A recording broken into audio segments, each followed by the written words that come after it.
Hello everyone, welcome back to RN classes. आज हम discuss करने वाले हैं +1 सीबीएसई का test number 08 and will start with paper 1 which is objective in nature and has 25 objective questions. Let's start with the very first one here. The 50th and 60th term of an arithmetic progression are 100 and 120. So we are given that 50th term, that is A50 is equal to 100 and A60 that is 120. अब find क्या करना है? Then its 10th term is 10th term find करनी है और option हमें ये given है. So we are interested in A10. अब अरिथमेटिक प्रोग्रेशन की कोई भी टर्म लिखने के लिए आपको दो चीजें चाहिए. कौन सी? First term and common difference. दो चीजें चाहिए तो आपको बेसिकली दो वेरिएबल्स यानी कि फर्स्ट टर्म a और कॉमन डिफरेंस d में दो कंडीशंस चाहिए एंड उसके लिए ये दो कंडीशंस आपको गिवन थी. अगर a 50 100 के इक्वल है and a is the first term, d is the common difference, I can write a plus 49d किसके इक्वल होगा? 100 के, and a plus 59d is equal to 120. और A10 फाइंड करना है तो हमें क्या फाइंड करना है? A plus 9d. अब जैसे ही आप इन दोनों इक्वेशंस को सिंप्लीफाई करोगे, यहां से आपके पास d की वैल्यू आ जाती है 2 एंड इन फैक्ट a भी आ जाता है 2. a भी 2, d भी 2. यहां पर वैल्यूज रख दो. a की जगह रखा 2 प्लस 9 इंटू 2, ये बनेगा आपके पास 20. सो the correct option is option A. Moving on to the next question, we have here the number of terms of the progression 2, 6, 18 and so on required to make a sum of 2186 is, and these are the given options. तो हमें find क्या करना है? हमें find करना है कि इस प्रोग्रेशन की कितनी टर्म्स का सम क्या होगा? 2186. So let us suppose के n टर्म्स का सम जो है वो 2186 के इक्वल है. तो sum of n terms is equal to 2186. अब n टर्म्स का सम फाइंड करना है और गिवन है कि ये प्रोग्रेशन है. अगर ये प्रोग्रेशन है, हमें सम किसका फाइंड करना आता है? हमें सम फाइंड करना आता है अरिथमेटिक प्रोग्रेशन का या ज्योमेट्रिक प्रोग्रेशन का. तो सबसे पहले यही चेक कर लेते हैं कि ये प्रोग्रेशन एपी है या जीपी है. एंड इन फैक्ट क्लियरली नजर आ रहा है कि ये प्रोग्रेशन क्या है? दिस इज अ जीपी जिसकी फर्स्ट टर्म है 2 एंड कॉमन रेशियो क्या है? 3. तो हमें क्या फाइंड करना है कि इस जीपी की कितनी टर्म्स का सम किसके equal? 2186. And we know sum of n terms of a GP is a into r raised to the power n minus 1 upon r minus 1. तो इस रिजल्ट में वैल्यू सब्स्टिट्यूट करोगे तो sum of n terms a given था 2 into 3 raised to the power n minus 1 upon 3 minus 1 that is 2 is equal to 2186. यहां से ये 2 और 2 कैंसिल हो गए. आपके पास बचा 3 raise to the power n, 1 की साइड चेंज की, इज इक्वल टू 2187. अब यहां पर 3 की पावर है n. n तक पहुंचने के लिए हमें इस क्वांटिटी को भी क्या करना है? 3 की पावर्स में चेंज करना है. तो ये बनेगा आपके पास 3 रेज़ टू द पावर 7. अब बेसिस सेम है तो पावर्स को इक्वेट कर सकते हो. तो यहां से आपके पास आ जाएगा n is equal to 7. So the answer is option D. Next question that we have is if x, y, z are in AP. So given x, y, z are in AP, then the value of this expression is. अब इस expression की value find करनी है and in fact the values जो given है वो कैसी हैं? देखो, x into y into z, 2 into x into y into z, 4 into x into y into z and 8 into x into y into z. Basically जो expression है उसमें हमें सम या डिफरेंस गिवन है, लेकिन ऑप्शंस में हर जगह क्या है? प्रोडक्ट. तो बेसिकली इस सम को प्रोडक्ट में किसी तरह से चेंज करना है हमें. देखें, और कंडीशन क्या गिवन थी, x y z are in AP. In fact अगर एक्स वाई जेड एपी में है तो हमें क्या पता है, that twice the middle term 2 times y is equal to sum of first and last x plus z. इस एक्सप्रेशन का यूज कर सकते हैं हम। देखिए अब आपको गिवन था x plus 2y minus Z. 2y किसके इक्वल था, x प्लस जेड। तो अगर मैं यहां से 2y को x प्लस जेड सब्स्टिट्यूट करूंगा तो मेरे पास रिलेशन सिर्फ x और z में रह जाएगा। ट्राई करते हैं। तो ये आपके पास आ गया x प्लस 2y की जगह रखा x plus z minus Z. अब इस ब्रैकेट में नजर आए तो ये z और ये z कैंसिल, आपके पास सिर्फ x बचा। नेक्स्ट पे आ जाओ, यहां पर था x plus z minus y. अब x प्लस जेड फिर से नजर आया, x प्लस जेड किसके इक्वल है, 2y के। तो x प्लस जेड को 2y रखो, तो यह आया 2y minus Y and in fact यहां से सिर्फ y बचा। और यहां पे क्या था, z plus 2y minus x। Again 2y नजर आता था x प्लस जेड, तो z plus x plus z minus x।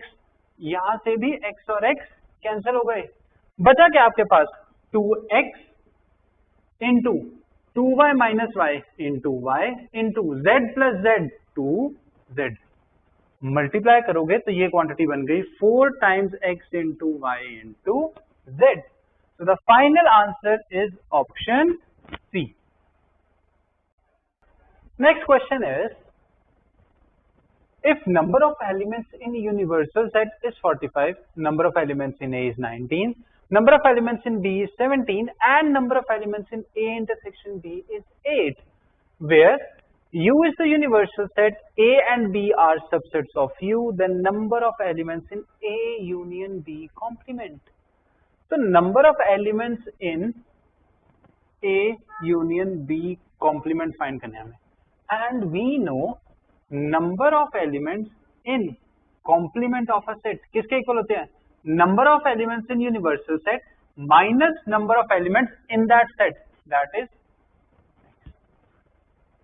अब यहां पर हमें फाइंड करना था number of elements in A union B complement, तो ये किसके इक्वल हो जाएगा, number of elements in universal set minus number of elements in this set which is A union B। अब number of elements in universal set हमें पता थे 45 minus number of elements in A union B। A union B का result हमने study किया था, number of elements in A union B किसके equal होते हैं, number of elements in A plus number of elements in B minus number of elements in A intersection B। And in fact ये तीनों quantities given थी, number of elements in A is 19 plus number of elements in B that is 17 minus number of elements in A intersection B that is 8। अब जैसे ही आप इसको simplify करोगे you will get this is equal to 17। तो number of elements in A union B complement is 17. Correct option is A. Next question, that is question number 5 is, the longest side of a triangle is 3 times the shortest side and the third side is 4 centimeters shorter than the longest side. If the perimeter of the triangle is at least 52 centimeters, then the minimum length of shortest side is, तो हमें minimum length find करनी है किसकी, shortest side की। And in fact longest side भी वो क्या given थी in terms of shortest side. तो हम सपोज कर लेते हैं, let shortest side be equal to x centimetres. अगर शॉर्टेस्ट साइड x सेंटीमीटर्स थी तो लॉन्गेस्ट साइड क्या आएगी आपके पास, longest side of the triangle is 3 times the shortest side, तो ये होगी आपके पास 3x सेंटीमीटर। एंड इसके साथ साथ क्या गिवन था, थर्ड साइड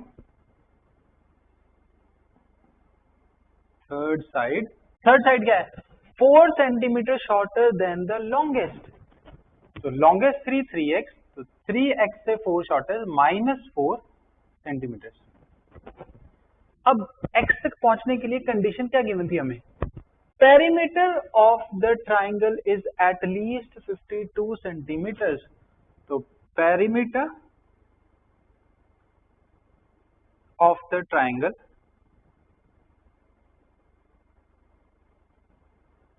कैसा है ये? At least 52 यानी कि 52 से ज्यादा या फिर 52 के इक्वल, 52 और 52 से ज्यादा। पेरीमीटर ऑफ ट्राइंगल होता क्या है? Sum of all the three side. ये बना x plus 3x plus 3x minus 4 is greater than equal to 52। इसको सिंप्लीफाई करो, ये बनता है आपके पास 7x minus 4 is greater than equal to 52। इस इनइक्वालिटी को सॉल्व करोगे you will get x is greater than और इक्वल टू 8। इसका मतलब क्या है? ये जो आपके पास शॉर्टेस्ट साइड थी दिस इज आइदर 8 सेंटीमीटर्स और मोर देन 8 सेंटीमीटर्स। हमें क्या फाइंड करनी थी? हमें फाइंड करनी थी minimum length of the shortest side. तो मिनिमम कितनी होगी? 8 centimetres. So the correct option is option B. Passing on to the next question, we have question number 6 here, that is if A and B are two sets such that number of elements in A is 12, we are given number of elements in set A is 12, number of elements in A difference B is 5 and number of elements in A union B is 23. The maximum number of subsets of A intersection B is, maximum number of subsets of A intersection B फाइंड करना है। अब maximum number find करना है तो सबसे पहले हमें ये पता होना चाहिए कि ए इंटरसेक्शन बी में मैक्सिमम नंबर ऑफ एलिमेंट्स कितने हो सकते हैं। उस पर पहुंचने के लिए जो हमें क्वांटिटीज गिवन है इनका यूज करके वेन डायग्राम से बड़ी ही आसानी से हम प्रोसीड कर सकते हैं। तो सबसे पहले वेन डायग्राम बना लेते हैं। This is set A, this is set B and of course इन सेट्स को एनक्लोज करता हुआ ये आ गया हमारे पास यूनिवर्सल सेट। अब वो कहता है number of elements in set A is 12। तो अगर ये है सेट ए, ये है बी, इस पूरे सेट में कितने एलिमेंट्स हैं? 12। Number of elements in A difference B is 5। इस पूरे सेट में कितने थे? 12। और ए डिफरेंस बी यानी कि ए में से अगर मैं बी वाला पार्ट हटा दूं तो वहां पर कितने एलिमेंट्स हैं? 5। इसका मतलब यहां पर 5 एलिमेंट्स हैं और ए में टोटल कितने थे? 12। तो पूरे ए में 12 थे, यहां 5 हैं तो यहां कितने होंगे? 7। इसका मतलब ए इंटरसेक्शन बी में कितने एलिमेंट्स हैं? 7। और हमें क्या गिवन था? ए यूनियन बी गिवन था। A union B is 23। ये 5 है, ये 7 है, तो यहां पर कितने होने चाहिए? 5 प्लस 7 12। 12 में कितना ऐड करूंगा? 23 बने 11। तो यहां पर होंगे 11 एलिमेंट्स। तो ये आ गई representation of the sets A B and A intersection B. अब सबसेट्स पूछे थे in A intersection B. Subsets होते कितने हैं? If a set has n elements then the number of subsets is 2 raised to the power n। अब अगर A intersection B में 7 elements हैं तो A इंटरसेक्शन B के टोटल सबसेट्स कितने हो जाएंगे? 2 raised to the power 7। And in fact 2 raised to the power 7 किसके इक्वल? This is equal to 128। So the correct option is option A. Moving on to the next question, that is question number 7। If x satisfies the inequalities 2x minus 7 less than 13, 3x plus 4 less than minus 11, then x lies in the interval। तो हमें क्या बताना है? हमें x की वो values बतानी है यानी कि वो कॉमन वैल्यूज बतानी है जो इन दोनों इनइक्वालिटीज को क्या करें? सेटिस्फाई करें। तो सबसे पहले ये इनइक्वालिटी देख लेते हैं। ये आपके पास थी 2x minus 7 is less than 13। x तक पहुंचने के लिए 7 क्या करोगे? ऐड करोगे दोनों साइड्स पे, you will gate 2x is less then 20। Again x तक पहुंचने के लिए 2 से डिवाइड थ्रू आउट, ये बनेगा x इज लेस देन 10। तो यहां से आपके पास x की वैल्यूज क्या आई? Less than 10। सेकेंड इनइक्वालिटी थी 3x plus 4 is less than minus 11। Again x तक पहुंचने के लिए 4 को यहाँ से एलिमिनेट करना था, इसके लिए सब्ट्रैक्ट 4 ऑन बोथ साइड। ये हो जाएगा 3x इज लेस देन -15। अब x तक पहुंचना है, 3 से डिवाइड कर दो।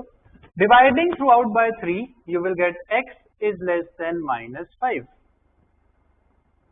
अब हमें तो कॉमन वैल्यूज चाहिए थी, कॉमन वैल्यूज फाइंड करने के लिए नंबर लाइन बना लेते हैं। से यहां पर कहीं है -5 एंड यहां पर है 10। सबसे पहले x इज लेस देन 10, 10 से छोटी वैल्यूज, 10 इंक्लूडेड नहीं है तो फॉलो सर्कल, ये वाली सारी वैल्यूज। और उसके बाद क्या है, -5 से छोटी वैल्यूज, -5 से छोटी वैल्यूज एंड इनफैक्ट -5 भी इंक्लूडेड नहीं है, तो कॉमन कौन सी आई, ये वाली आई। इसका मतलब x इज लेस देन -5, तो x कौन सी वैल्यूज ले रहा है, -infinity to -5, of course -5 is not included, so the correct option is option B. Moving on to the next question, that is question number 8. The value of n for which this expression is the geometric mean between a and b.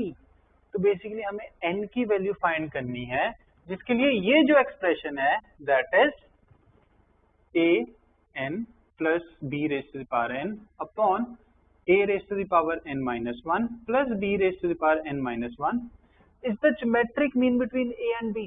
a and b में geometric mean क्या होगा, root of a into b।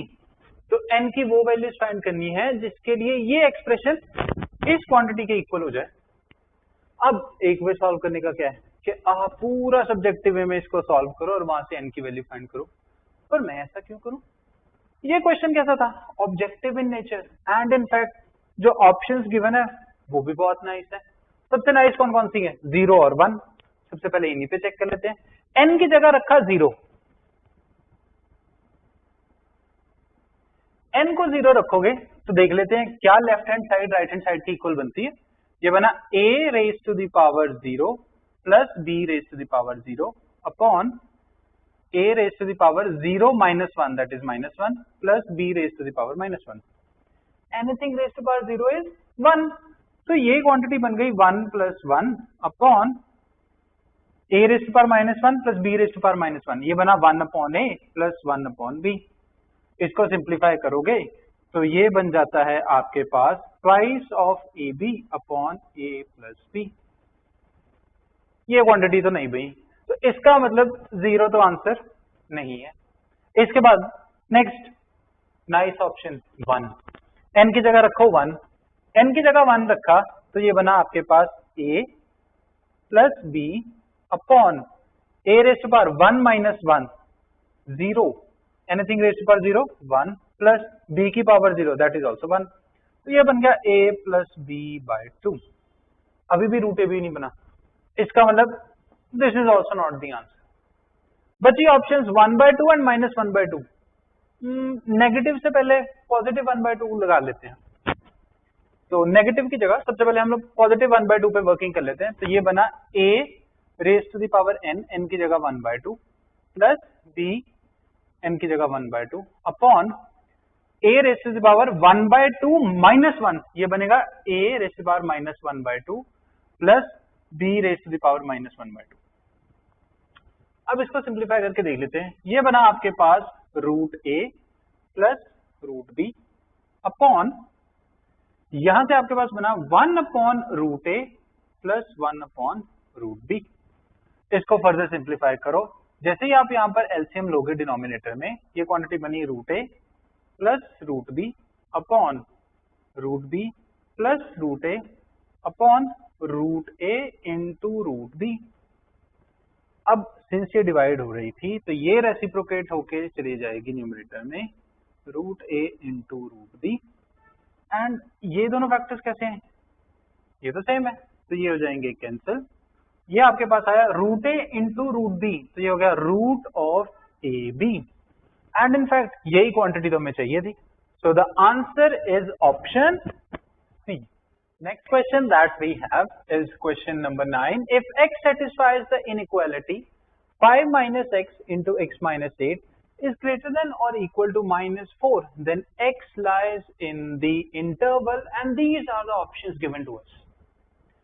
अब इतना नजर आ रहा था कि ये जो इनइक्वालिटी है, अगर मैं इन फैक्टर्स को मल्टीप्लाई करूं तो ये इनइक्वालिटी कैसी बनेगी आपके पास? Quadratic inequality. And quadratic inequality को सॉल्व करने के लिए हमें यहाँ पर राइट हैंड साइड में क्या चाहिए? 0 चाहिए। तो सबसे पहले इस इनइक्वालिटी को सिंप्लीफाई कर लेते हैं।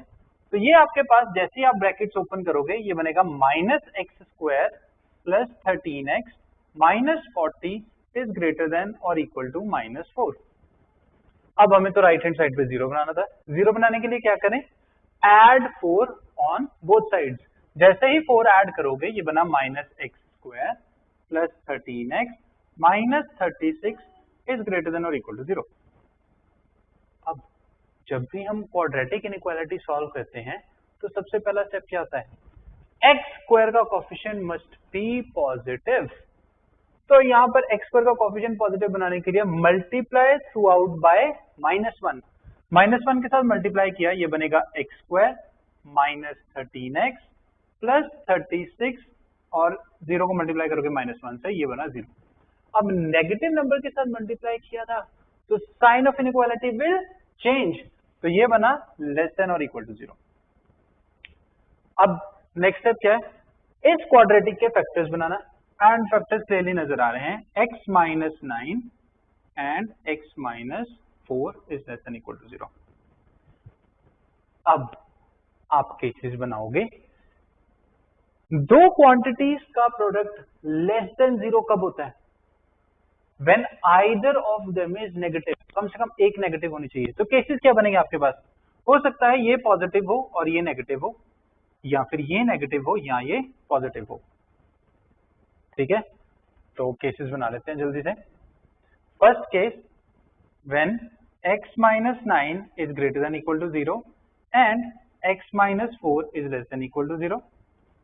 सेकेंड केस आपके पास आ जाएगा, x minus 9 is less than equal to 0 and x minus 4 is greater than equal to 0। यहां से सॉल्व करोगे तो ये आ जाता है x is greater than equal to 9 and x is less than or equal to 4। Number line पे जल्दी से बना लो। तो यहां कहीं है 4 और यहां है 9। x is greater than or equal to 9, 9 और 9 से बड़ी वैल्यूज, और x इज लेस देन और इक्वल टू 4, 4 और 4 से छोटी वैल्यूज। यहां से तो आपके पास कोई भी कॉमन सोल्यूशन नहीं आया। सिंस x को इन दोनों इनइक्वालिटीज को सेटिस्फाई करना था, कोई भी कॉमन सोल्यूशन नहीं आया, तो यहां से कोई सोल्यूशन नहीं मिला हमें।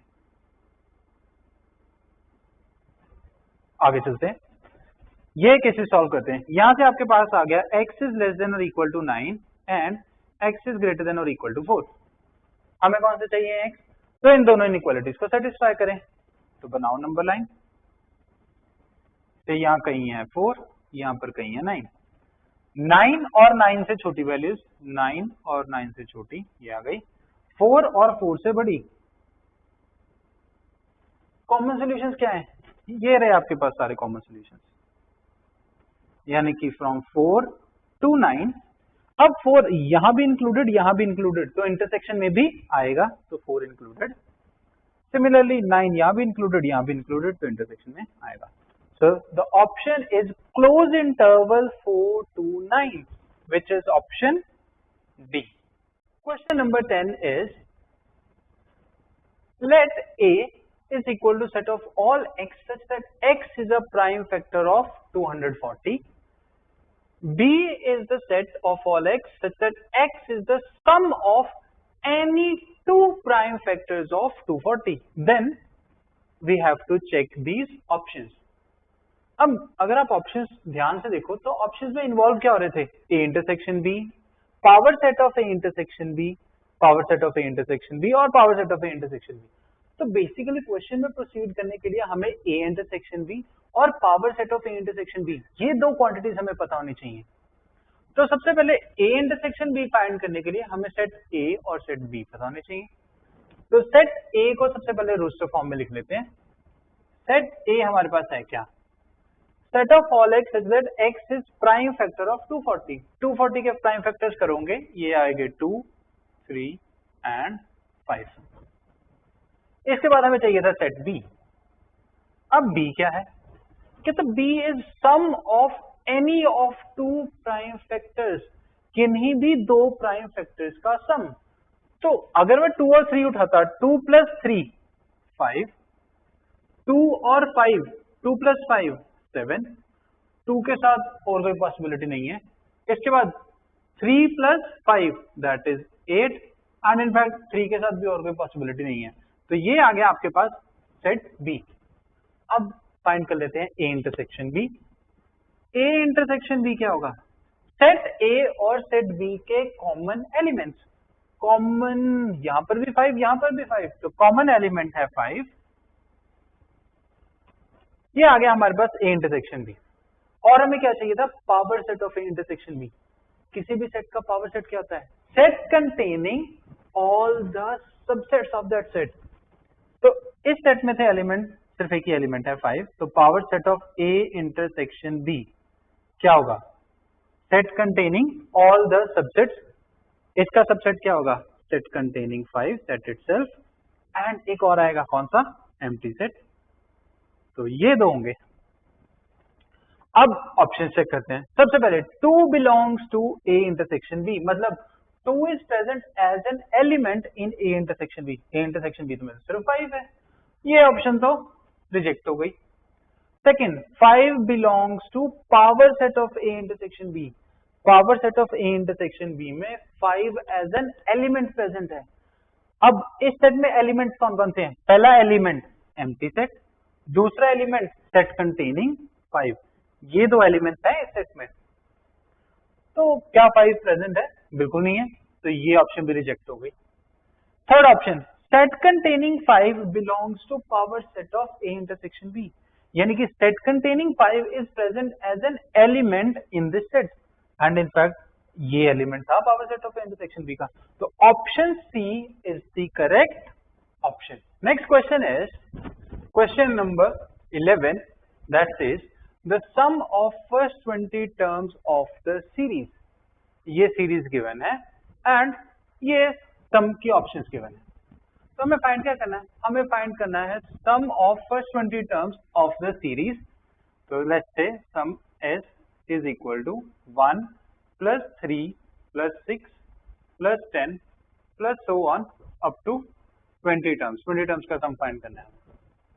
अब सम फाइंड करना आता किसका है? हमें सम फाइंड करना आता है एक अरिथमेटिक प्रोग्रेशन का, एक ज्योमेट्रिक प्रोग्रेशन का, एंड क्लियरली नजर आ रहा है ये जो सीरीज गिवन है ना ही ये एपी में है ना ही ये जीपी में है। तो सम कैसे फाइंड करें? चलो, अब अगर आप थोड़ी सी ऑब्जर्वेशन करते, इन दो कंसेक्यूटिव टर्म्स में डिफरेंस कितना है? 3 माइनस 1, यहां पर डिफरेंस था 2 का। 6 माइनस 3, यहां पर डिफरेंस 3 का। 10 माइनस 6, यहां पर डिफरेंस 4 का। इनफैक्ट ये जो कंसेक्यूटिव टर्म्स के बीच में डिफरेंस है ये बड़ा ही नाइस है। क्यों? This difference is in AP. और जब भी हमारे पास किसी भी सीरीज में कंसेक्यूटिव टर्म्स में डिफरेंस जो हो वो किस में हो? एपी या जीपी में। तो हमारे पास मेथड क्या होता है? हम उस सीरीज को एक टर्म शिफ्ट करके लिखते हैं and we try to find the nth term from there. तो हम अपने यूजुअल मेथड का यूज करेंगे यहां पर। तो nth टर्म फाइंड करने के लिए हम सपोज कर लेते हैं कि last term is nth term an। अब एक टर्म शिफ्ट करके लिखना था, तो इसी सीरीज s को हमने एक टर्म शिफ्ट करके लिखा। 3 के नीचे 1 plus 3 plus 6 plus so on. an के नीचे इससे एक पिछली term that is an minus 1 plus an। और अब सिंस डिफरेंसेस जो थे वो एपी में थे, डिफरेंस का यूज करने के लिए हम क्या करेंगे यहां पर? सबट्रैक्ट।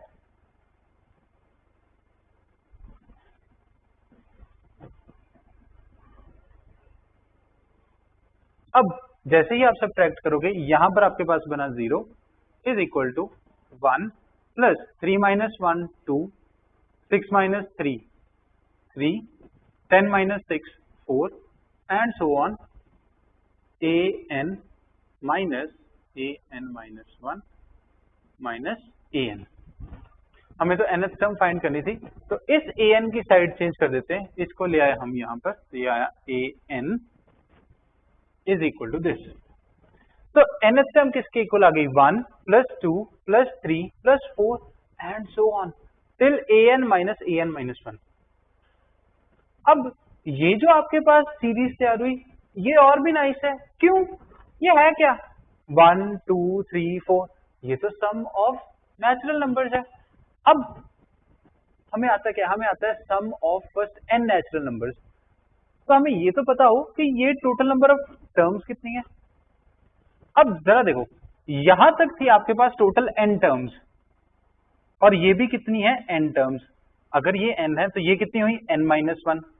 तो यहां से लेके यहां तक आपके पास n-1 टर्म्स थी, इसको ऐड करोगे तो ये टोटल n टर्म्स हैं। तो these are total n terms.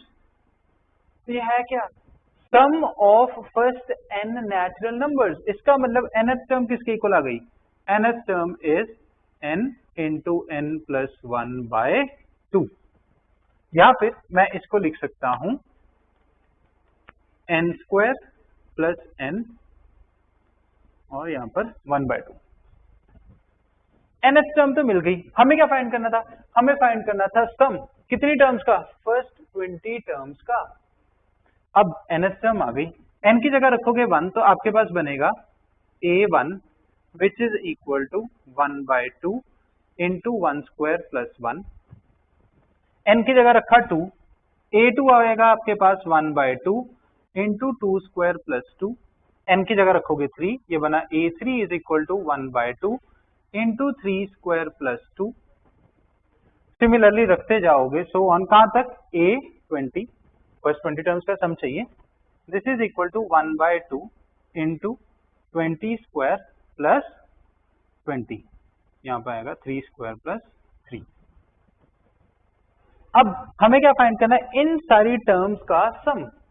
अब जब आप इन सारी टर्म्स का सम करोगे तब a1 plus a2 plus a3 so on क्या बनेगा आपके पास Sn। ठीक है, इस साइड लिख लेते हैं। इन सारी टर्म्स का सम किया तो आपके पास आ गया Sn इज इक्वल टू, अब हर एक टर्म में 1 बाय 2 1 बाय 2 1 बाय 2 1 बाय 2 आएगा, तो 1 बाय 2 कॉमन ले लेते हैं, 1 बाय 2 लिया कॉमन। अब नेक्स्ट आपके पास क्या आएगा 1 square plus 2 square plus 3 square so on, कहां तक टिल 20 स्क्वायर। तो 1 square plus 2 square plus 3 square plus so on up two plus 20 square. एक तो ये बनेगी, और सीरीज क्या बनेगी 1 plus 2 plus 3 so on till 20 plus 1 plus 2 plus 3 plus so on till 20। अब ये 1 बाय 2 एज इट इज, ये जो है 1 square 2 square 3 square so on up to 20 square, ये अगेन बड़ी ही नाइस सीरीज है। क्यों, sum of first 20 natural numbers, in fact sum of squares of first 20 natural numbers and sum of squares of first n natural numbers क्या था, that sum is equal to n into n plus 1 into 2n plus 1 by 6। और हमें क्या find करना था, हमें तो S20 find करना है, तो n को रिप्लेस करोगे 20 के साथ, ये आपके पास बनेगा 20 plus 1 into 21, 2 into 20 40 plus 1 41 into 41 whole divided by 6 plus, और ये जो आगे वाली सीरीज है 1 plus 2 plus 3 so on up to 20, ये क्या है sum of first 20 natural numbers. And हमें पता है sum of first n natural numbers होता है n into n plus 1 by 2। n को 20 के साथ रिप्लेस किया, ये आपके पास बना 20 इंटू 21 होल डिवाइडेड बाय 2। अब जैसे ही आप इस क्वांटिटी को सिंप्लीफाई करते हो, ये बन जाती है आपके पास 1540। इसका मतलब the correct option is option C। Moving on to the next question, that is question number 12. It says let A, B and C be three sets such that number of elements in set A is 25, number of elements in B is 20, number of elements in set C is 27, number of elements in A intersection B is 5, number of elements in B intersection C is 7, and A intersection C is an empty set. Then number of elements in A union B union C is. अब number of elements in A union B union C find करना है. And we know the result that number of elements in A union B union C is equal to number of elements in A plus number of elements in B plus number of elements in C, ध्यान से, minus number of elements in A intersection B minus number of elements in B intersection C minus number of elements in A intersection C plus number of elements in A intersection B intersection C. अब values put करनी शुरू करते हैं. Number of elements in A हमें given था 25 plus B में है 20 plus number of elements in C is 27 minus A intersection B में थे 5, बी इंटरसेक्शन सी में है 7. अब number of elements in A intersection C में गिवन ही नहीं है. हमें गिवन क्या था? Number of elements in A intersection C find करना है. गिवन है A intersection C is empty. A intersection C अगर एम्प्टी सेट है तो number of elements in set A intersection C कितने हो जाएंगे? 0. अगर ए इंटरसेक्शन सी ही एम्प्टी है तो उसमें नंबर ऑफ एलिमेंट्स कितने होंगे? 0. इसके बाद बची हमारे पास plus number of elements in A intersection B intersection C. अब अगर ए इंटरसेक्शन सी ही एम्प्टी था तो A intersection B intersection C ये भी क्या हो जाएगा? एम्प्टी.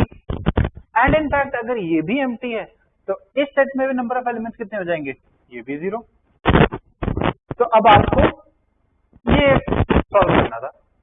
इसको सॉल्व करोगे तो ये आ जाता है 25 plus 20 that is 45, 45 plus 27 that is 72 minus 12 which is 60. So number of elements in A union B union C is 60 and the correct option is option A.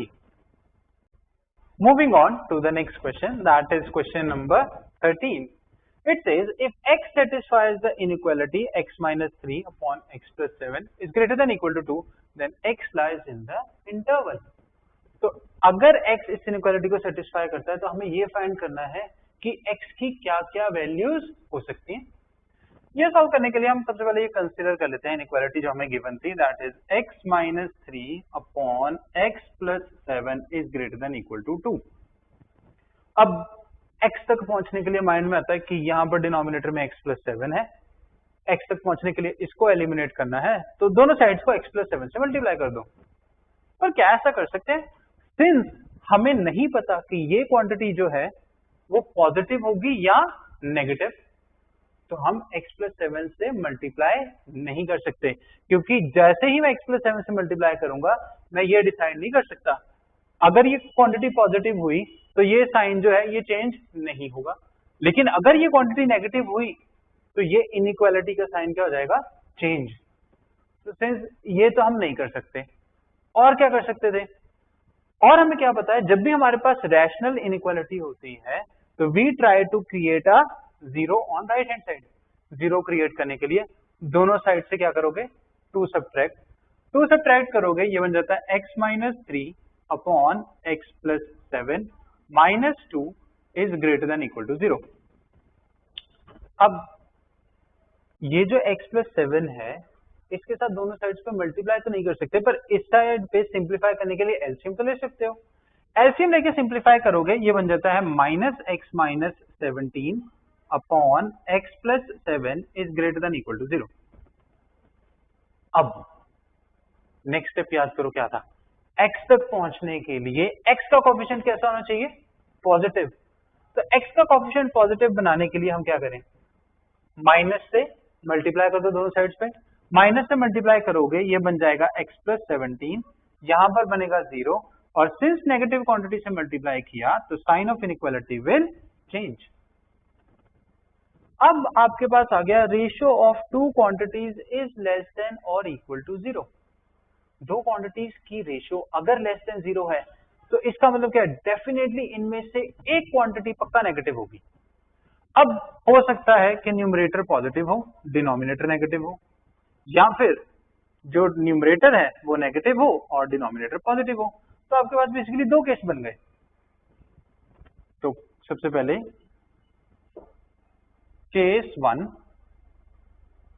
When numerator यानी कि x plus 7 is positive यानी कि greater than, since यहां पर equality थी, और equal to 0, and denominator x plus 7 कैसा है, नेगेटिव, तो x plus 7 is less than, अब इक्वालिटी थी यहां पर तो इज लेस देन 0। एक बात बताओ, x प्लस 7 है डिनोमिनेटर में, क्या x प्लस 7 इक्वल टू 0 हो सकता है? डिनोमिनेटर 0 नहीं हो सकता। डिनोमिनेटर 0 नहीं हो सकता तो यहां पर आपके पास आ गया x plus 7 is less then 0। ये बना आपके पास फर्स्ट केस। सेकंड केस क्या बनेगा? सेकंड केस आपके पास आ गया व्हेन न्यूमरेटर जो है वो कैसा है, नेगेटिव, यानी कि x प्लस 7 17, यहां पर भी 17, x plus 17 is less than और equal to 0, and x plus 7 denominator कैसा है, positive, is greater than 0। Equal to 0 नहीं आएगा। अब जैसे ही आप इन दोनों केसेस को सिंप्लीफाई करोगे, you will get x will lie between -17 and -7, where -17 is included and -7 is not included. So the correct option is option B. Moving on to question number 14, we have the number of all pairs of consecutive even integers. तो यहाँ पर consecutive even integers की बात हो रही है, both of which are larger than 8 such that their sum is less than 52। तो हमें बताना है कि ऐसे कितने पेयर्स होंगे किसके, कंसेक्यूटिव इवन इंटीजर्स के, कि दोनों ही नंबर्स 8 से बड़े हों और उनका सम 52 से कम हो। तो अगर मैं एक इवन इंटीजर कंसीडर करूं x, तो x के बाद नेक्स्ट कंसेक्यूटिव इवन इंटीजर कौन सा होगा आपके पास, x प्लस 2। अब हमें जो नंबर चाहिए वो कैसे है, question says that x is greater than 8 and in fact x plus 2 is also greater than 8। अब इन दोनों इनइक्वालिटीज से जो आपके पास कॉमन सोल्यूशन आएगा, कॉमन वैल्यूज आएंगी x की, वो है x is greater than 8। अब एक कंडीशन और गिवन थी, क्या तो their sum is less than 52। इसका मतलब x plus 2 is less than 52। अब जैसे ही आप इस इनइक्वालिटी को सेटिस्फाई करोगे, सिंप्लीफाई करोगे, आपके पास आ जाएगा x इज लेस देन 25। तो आपके पास x में दो कंडीशंस आ गई, x is greater then 8 and x is less then 25। इन दोनों इनइक्वालिटीज से जो आपके पास कॉमन सोल्यूशन आएंगे, कॉमन x की वैल्यूज आएंगी, वो क्या होंगी, x will lie between 8 and 25।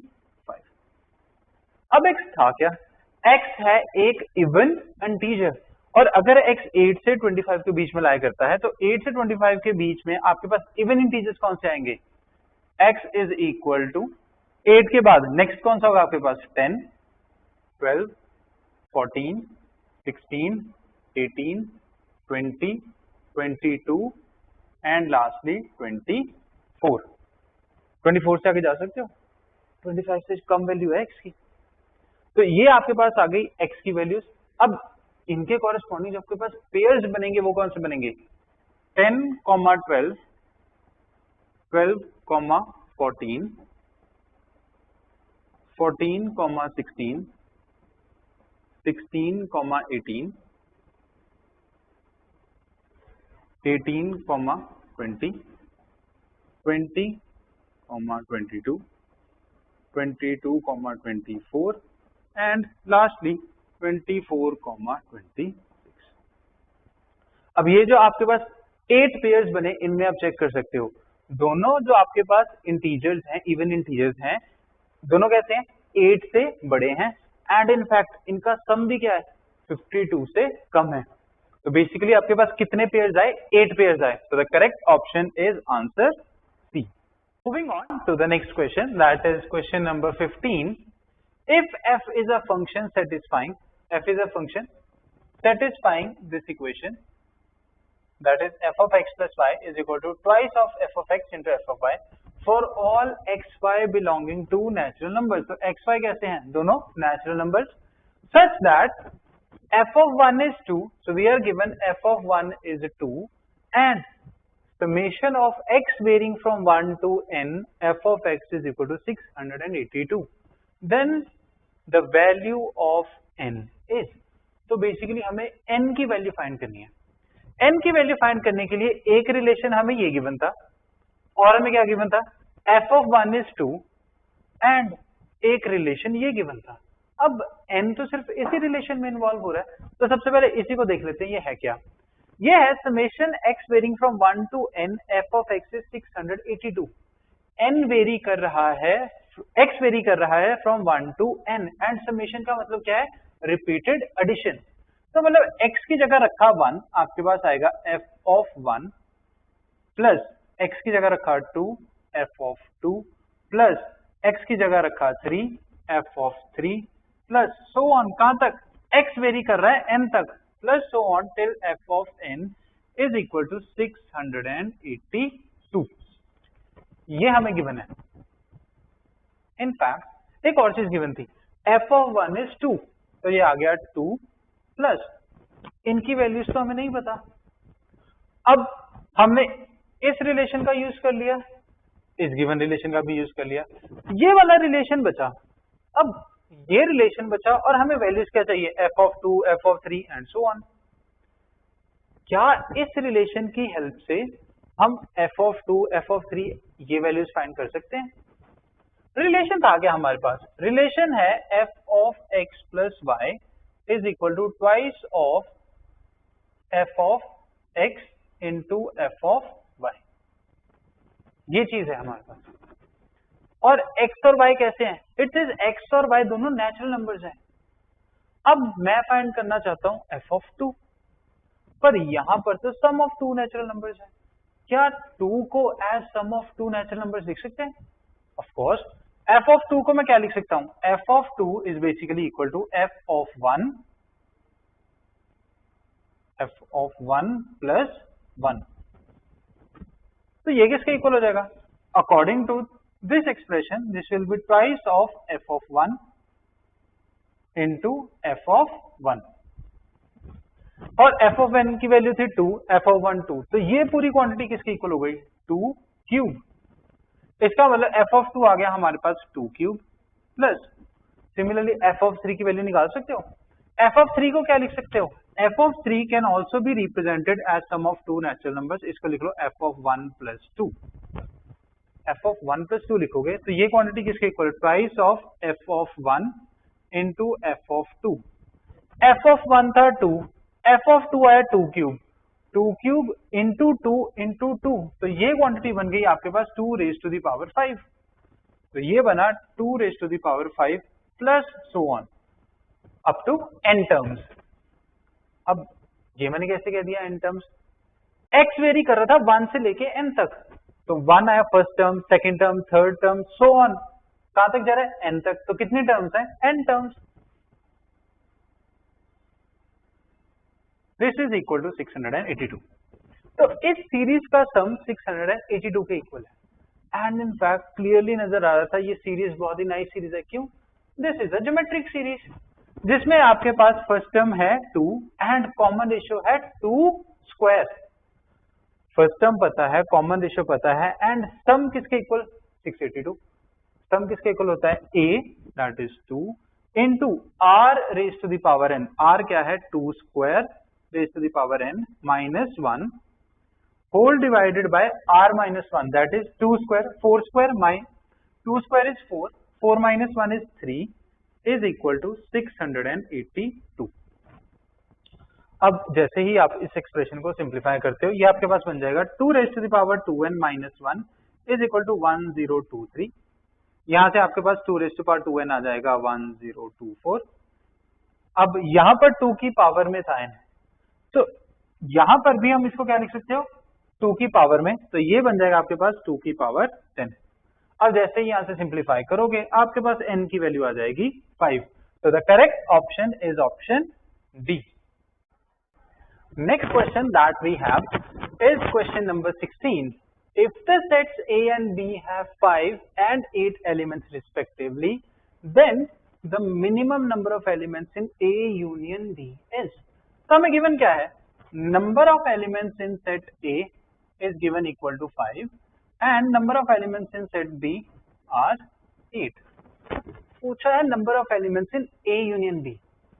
अब set A सेट बी और number of elements in A union B ये फाइंड करना है। इनमें कोई रिलेशन स्टडी किया है हमने? बिल्कुल किया है।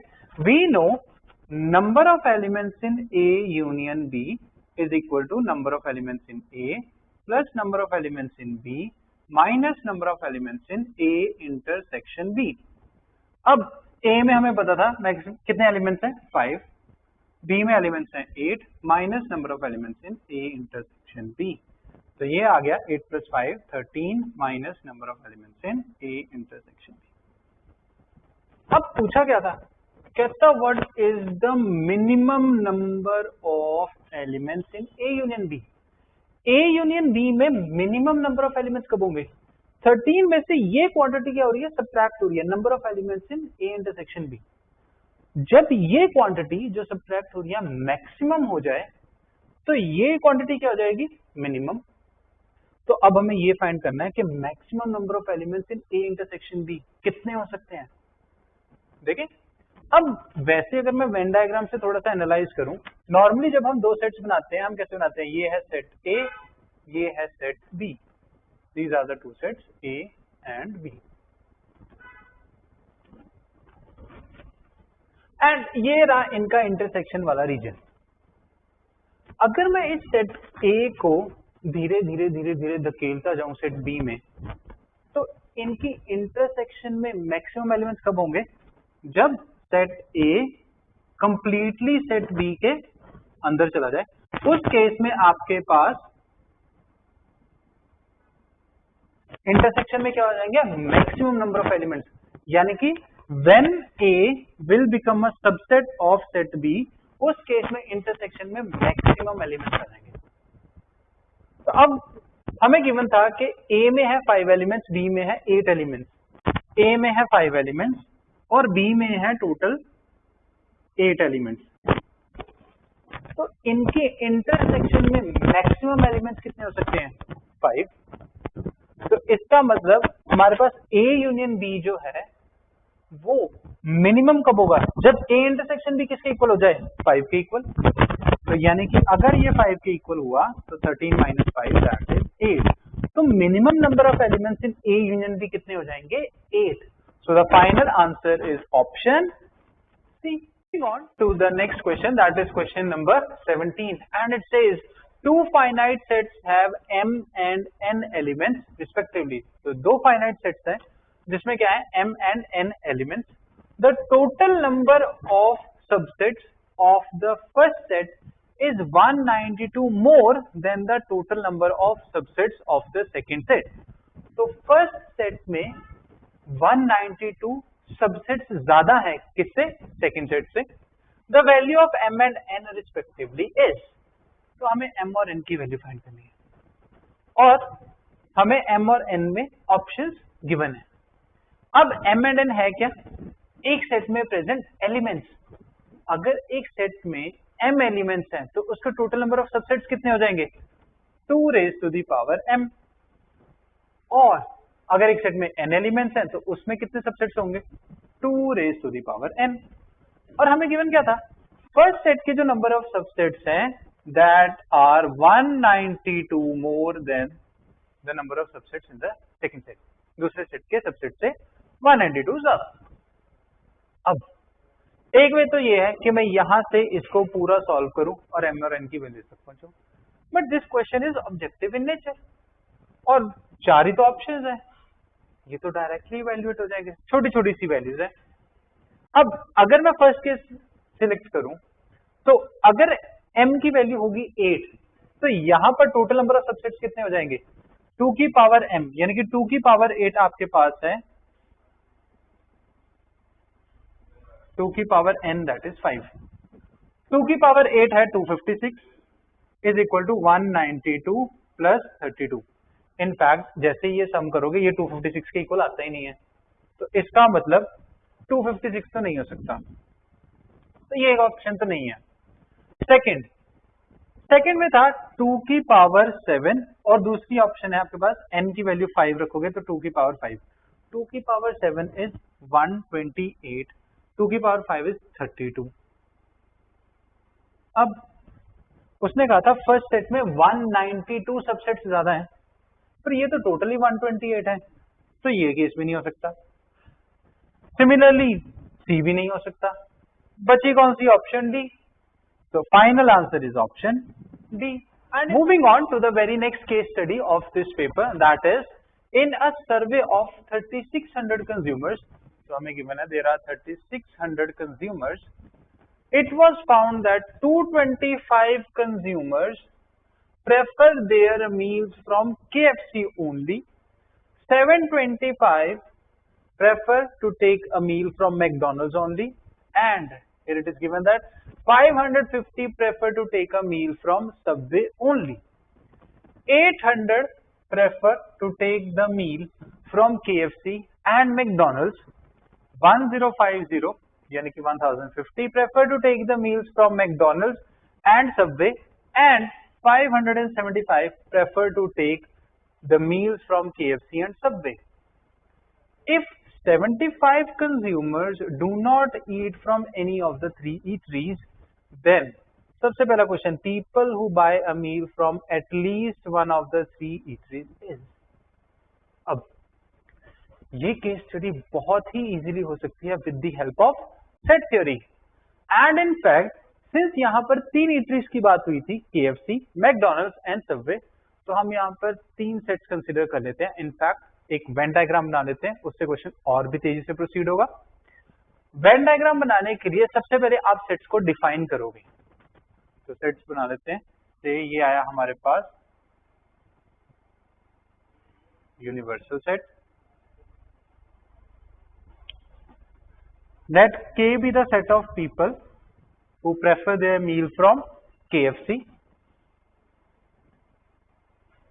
M be the set of people who prefer their meals from McDonald's, and S be the set of people who prefer their meals from Subway. अब सबसे पहले इंफॉर्मेशन क्या गिवन थी, in a survey of 3600 consumers, तो there are 3600 consumers. इसके बाद वो कहता है it was found that 225 consumers prefer their meal from KFC only, KFC only. तो अगर इन 3 सेट्स में देखो, KFC वाला था ये पूरा पार्ट, KFC ओनली मतलब they are only eating from KFC, तो कौन सा पार्ट होगा इसमें से, ये वाला, ये वाला, ये वाला कि ये वाला, it will be this one. तो इस एरिया में आपके पास हैं 225 कंज्यूमर्स। इसके बाद similarly 725 prefer to take meal from McDonald's only, तो मैकडोनल्ड्स वाला ये है, ओनली मैकडोनल्ड्स वाला ये, तो 725 इधर आ गया। इसके बाद वो कहता है 550 prefer to take meal from Subway only, तो सबवे वाला पूरा ये है, सबवे ओनली ये वाला पार्ट, तो यहां पर कितने हैं 550। इसके बाद 800 prefer to take the meals from KFC and McDonald's, KFC and McDonald's मतलब इनके इंटरसेक्शन ये वाला पार्ट। अब सिंस हमें ये नहीं पता कि यहां पर कितने एलिमेंट्स हैं और यहां कितने एलिमेंट्स हैं, तो इसकी फिलिंग अभी नहीं कर सकते, तो इसको लिख लेते हैं that number of elements in K intersection M is basically 800। और क्या गिवन था, 1050 prefer to take the meal from McDonald's and Subway, McDonald's and Subway मतलब इनकी इंटरसेक्शन ये वाला पार्ट। अगेन नहीं पता कि यहां पर कितने हैं, यहां पर कितने हैं, तो इस इंफॉर्मेशन को भी फिलहाल लिख लेते हैं that number of elements in M intersection S is 1050। Lastly हमें गिवन था 575 prefer to take the meals from KFC and Subway, KFC and Subway ये वाला पार्ट, अब अगेन नहीं पता कि यहाँ पर कितने हैं और यहाँ पर कितने हैं, तो इसको अभी लिख लेते हैं दैट नंबर ऑफ एलिमेंट्स इन के इंटरसेक्शन एस इज 575। अब वो कहता है if 75 consumers do not eat from any of the 3 eateries, 75 ऐसे हैं जो इन तीनों में से कहीं से भी मील नहीं ले रहे, तो इसका मतलब वो कहाँ आएंगे, यहाँ पर। और टोटल इस सेट में यानी कि टोटल यूनिवर्सल सेट में number of elements in universal set कितने थे, 3600। सबसे पहला क्वेश्चन क्या था, क्या था people who buy a meal from at least one of the 3 eateries. At least मतलब कम से कम एक जगह से, या तो KFC से या मैकडोनल्ड से या सबवे से। अब वो हो सकता है KFC और मैकडोनल्ड से लेते हो, या फिर KFC एंड सबवे से लेते हो, या फिर मैकडोनल्ड और सबवे से लेते हो। एंड इनफैक्ट एक और पॉसिबिलिटी भी है, हो सकता है वो तीनों की तीनों ही ईटरीज से या इन तीनों रेस्टोरेंट से कुछ ना कुछ खरीद रहे हो। तो बेसिकली हमें क्या फाइंड करना है, people who buy meal from at least one of the 3 eateries, मतलब we are interested in number of elements in K union M union S। ये फाइंड करना है कि इस टोटल में कितने एलिमेंट्स हैं। अब हमें गिवन था यूनिवर्सल सेट में टोटल है 3600 और 75 ऐसे हैं जो इन तीनों में से कोई भी ईटरी से नहीं खा रहे। टोटल 3600 हैं, इस रीजन में 75 है, तो यहां पर कितने बचेंगे, 3600 माइनस 75। एंड इनफैक्ट जैसे सिंप्लीफाई करोगे it turns out to be 3525 which is option A. ये हो गया फर्स्ट पार्ट। इसके बाद था people who buy meal from all the 3 restaurants. All the 3 मतलब KFC से भी एंड मैकडोनल्ड से भी एंड सबवे से भी, KFC से भी मैकडोनल्ड से भी एंड सबवे से, इन तीनों की इंटरसेक्शन यानी कि ये वाले इस एरिया में या इस रीजन में कितने एलिमेंट्स होंगे। अब सिंस ये नहीं गिवन, इसको फाइंड करना है तो हम इसको मान लेते हैं x। अब यहां पर तो मेरे पास हो गए x एलिमेंट्स, यहां पर तो अभी भी नहीं पता। हाँ, ये इंफॉर्मेशन मैं लिख के छोड़ी थी, यहां पर इसका यूज करके देख लेते हैं। हमें पता है K इंटरसेक्शन M यानी कि इस रीजन में टोटल 800 है, टोटल यहां पर 800 है, यहां पर x है तो यहां पर कितने होंगे 800 minus x। Again number of elements in M intersection S, M intersection S ये वाले पार्ट में टोटल थे 1050 एलिमेंट्स। x यहां पर है तो यहां कितने होंगे 1050 माइनस x। और हमें क्या पता था कि number of elements in K intersection S ये वाले रीजन में टोटल 575 एलिमेंट्स हैं, यहां पर x है तो यहां कितने हो गए 575 माइनस x। अब ये फिलिंग तो हमने कर दी, लेकिन हमें तो x पर पहुंचना था। x पर पहुंचने के लिए अभी अभी हमने फाइंड किया था कि ये टोटल एलिमेंट्स कितने हैं। इन 3 सेट्स में ये जो टोटल एलिमेंट्स थे ये हैं 3525। इसका मतलब इन सब क्वांटिटीज का सम किसके इक्वल होगा 3525। जैसे ही आप इनका सम करके इवेल्युएट करोगे you will get x is equal to 200 which is option C. चलिए नेक्स्ट क्वेश्चन सॉल्व करने से पहले मैंने यहाँ पर x की वैल्यूज को क्या कर दिया, सब्स्टिट्यूट कर दिया। x आया था 200 तो यहाँ पर आपके पास आ जाएगा 200, यहाँ पर था 800 माइनस x दैट इज 600, यहाँ पर था 575 माइनस x दैट इज 375 और यहाँ पर था 1050 माइनस x विच इज 850। अब बढ़ते हैं नेक्स्ट क्वेश्चन की ओर। नेक्स्ट क्वेश्चन था consumers who prefer to take the meal from McDonald's. McDonald's से कितने लोग मील ले रहे थे, मैकडोनल्ड्स वाले थे ये सारे एलिमेंट्स, तो टोटल कितने होंगे this plus this plus this plus this. And in fact जैसे ही आप इन सबका टोटल करोगे ये टोटल आ जाता है आपके पास 2375 which is option B. Next question था consumers who prefer to buy their meal from exactly 2 of the 3 eateries. Exactly 2 मतलब वो या तो KFC एंड मैकडोनल्ड से लेंगे लेकिन सबवे से नहीं लेंगे, यानी कि KFC एंड मैकडोनल्ड से लिया बट सबवे को छोड़ दिया, तो इसका मतलब ये वाला पार्ट आया तो ये वाला रीजन। और क्या पॉसिबिलिटी थी, KFC एंड सबवे से लेंगे लेकिन मैकडोनल्ड से नहीं लेंगे, तो ये वाला रीजन।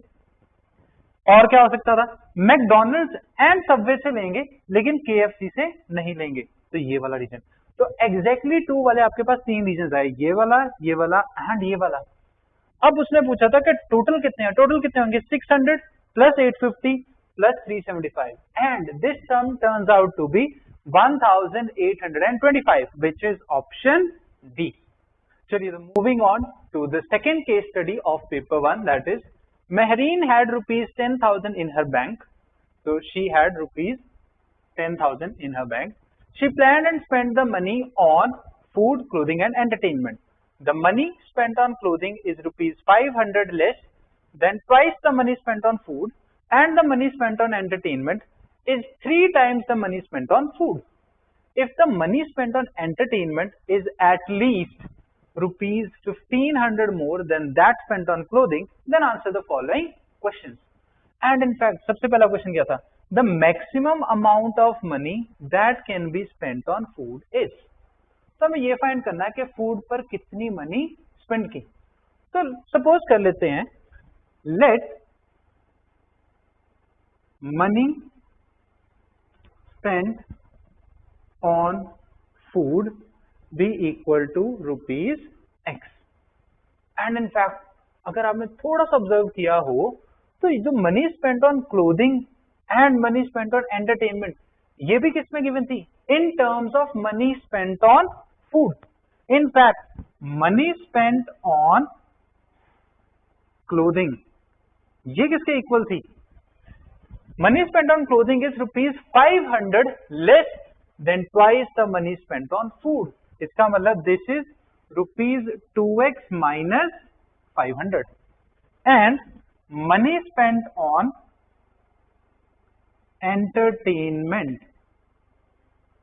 ये किसके इक्वल थी, entertainment is 3 times the money spent on food, तो दिस इज रुपीज 3x। अब ये तो हमारे पास आ गया, x तक पहुंचने के लिए हमें एक कंडीशन भी तो चाहिए।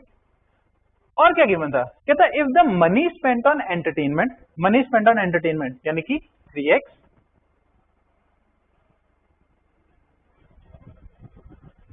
Money spent on entertainment is at least rupees 1500 more than that spent on clothing. तो ये जो अमाउंट है दिस इज एट लीस्ट, मतलब दिस इज ग्रेटर देन और इक्वल टू रुपीज 1500 किससे ज्यादा है, money spent on clothing plus 2x minus 500।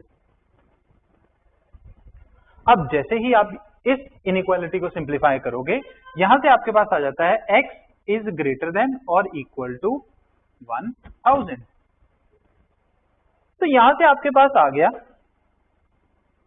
x is either 1000 और या फिर उससे बड़ा। हमें क्या फाइंड करना था, हमें फाइंड करनी थी मैक्सिमम अमाउंट। अब बड़ा कितना बड़ा हो सकता है, अपर लिमिट तो आई नहीं। अब इस क्वेश्चन में एक कंडीशन और गिवन थी कि Mehreen had rupees 10,000 in her bank, total amount rupees 10,000 है। अब एक बात सोचो, अगर उसने इन 3 चीजों पर पैसे खर्च किए तो ये जो टोटल मनी उसने स्पेंड की, क्या वो 10,000 से ज्यादा हो सकती है, नहीं।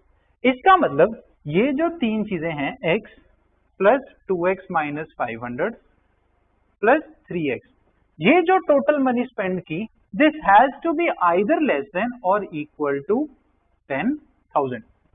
10,000 से ज्यादा नहीं हो सकता इन चीजों पर एक्सपेंडिचर। अब जैसे ही आप इस इनइक्वालिटी को सिंप्लीफाई करते हो, यहां से आपके पास आ जाएगा x इज लेस देन और इक्वल टू 1750। इसका मतलब x ज्यादा से ज्यादा किसके इक्वल है, 1750 के, या फिर उससे छोटा है। तो इन दो इनइक्वालिटीज से आपके पास कंडीशन क्या बन गई, x इज लेस देन और equal to, x is greater than और equal to 1000 and less than और इक्वल टू 1750। अब सबसे पहला क्वेश्चन था maximum amount of money that can be spent on food is, तो maximum amount that can be spent is rupees 1750। इसके बाद next the minimum amount of money that can be spent on clothing is. अब clothing पर जो money spend हुई that is 2x minus 500। आपके पास condition आई x में x lies between 1000 and 1750। Clothing तक पहुंचने के लिए यहाँ पर x की जगह क्या चाहिए आपको? आपको चाहिए 2x माइनस 500। तो x की जगह 2x बनाना है तो 2 से कर दो मल्टीप्लाई थ्रू आउट। 2 से मल्टीप्लाई किया ये बनेगा 2000 is less than equal to 2x is less than equal to, ये आपके पास बन जाएगा 3500। अब माइनस 500 भी करना है तो माइनस 500 करोगे थ्रू आउट, ये बना 1500 is less than equal to 2x minus 500 is less than और इक्वल टू 3000। इसका मतलब जो मनी स्पेंड है किस पे? हमारे पास क्लोथिंग पे, that will lie between 1500 and 3000। हमें क्या चाहिए था? Minimum amount. मिनिमम कितनी कर सकते हो? Minimum is 1500, so the answer is option B. चलिए, moving on to question number 24 of this case study. It says the maximum amount of money that can be spent on entertainment is. अब हमने find किया था कि x लाई कर रहा है 1000 से 1750 के बीच में। अब वो कहता है maximum amount that can be spent on entertainment. Entertainment है क्या? ₹3x। तो मुझे यहाँ पर x की जगह क्या चाहिए? अब 3x। तो 3x तक पहुंचने के लिए क्या करोगे? Multiply through out by 3। जैसे मल्टीप्लाई करोगे ये आ जाता है 3000 is less than equal to 3x is less than equal to, ये क्वांटिटी आपके पास बन जाएगी 5250। तो maximum amount that can be spent on entertainment क्या है? 5250, which is option C. Last question of this paper is the maximum amount of money that can be saved after spending on the 3 amenities is. So what is the maximum amount that can be saved? अब maximum amount बचेगी कब? जब आपका expenditure क्या हो जाए? Minimum. यानी कि इन 3 अमेनिटीज पर, इन 3 चीजों पर आप मिनिमम स्पेंड करो। अच्छा, x की मिनिमम वैल्यू क्या थी? x की मिनिमम वैल्यू है 1000। तो इसका मतलब आप फूड पर कितना स्पेंड करो? सिर्फ ₹1000। अगर x की मिनिमम वैल्यू 1000 है तो क्लोथिंग पर मिनिमम कितने स्पेंड करोगे आप? x की जगह रखा 1000 तो 2000 माइनस 500, ये हो गया 1500। एंड इन फैक्ट x की मिनिमम वैल्यू एंटरटेनमेंट के लिए रखोगे, यहां पर रखोगे तो ये कितना आ जाएगा? 3000। तो this is the minimum expenditure in 3 का सम। तो इन 3 अमेनिटीज पर जो मिनिमम एक्सपेंडिचर होगा वो कितना होगा? 3000 प्लस 1500 प्लस 1000 विच इज 5500 या 5500। पर ये तो है मिनिमम एक्सपेंडिचर। हमें क्या फाइंड करना था? Maximum savings. मैक्सिमम सेविंग्स कितनी हो गई? तो 10,000 में से ये अमाउंट अगर मैं सब्ट्रैक्ट कर दूं, ये अमाउंट थी हमारे पास 5500, तो जो आपके पास पीछे अमाउंट बची that is 4500, that will be the maximum saving. तो option is A. So this was the discussion of paper 1. Now we'll move on to paper 2. चलिए, so let's start with paper 2. अब paper 2 जो है that is subjective in nature and in fact it consists of 5 questions. The very first question that you have is, in a group of children 35 play asphalt, out of which 20 play asphalt only, 22 play Need for Speed, 25 play real racing, of which 11 play real racing only. Out of these, 7 play real racing and asphalt but not Need for Speed. 3 play asphalt and Need for Speed but not real racing, and 12 play asphalt and real racing both. And based on this information we have to answer these 4 questions. Clear? अब ये जो question है ये हम बड़ी ही तेजी से कर सकते हैं with the help of set theory. And in fact sets में भी with the help of Venn diagram. ये क्वेश्चन बहुत ही तेजी से होगा। तो स्टार्ट करने के लिए, सिंस यहां पर 3 गेम्स की बात हुई थी, कौन कौन सी? Asphalt, Real Racing and Need for Speed. तो इस क्वेश्चन में बेसिकली हमें 3 सेट्स चाहिए। तो क्वेश्चन स्टार्ट करने से पहले आप 3 सेट्स डिफाइन करोगे। तो मैं वेन डायग्राम बना रहा हूं, लेकिन आप सेट्स डिफाइन करने के बाद वेन डायग्राम बनाओगे। तो लेट्स से द सेट ए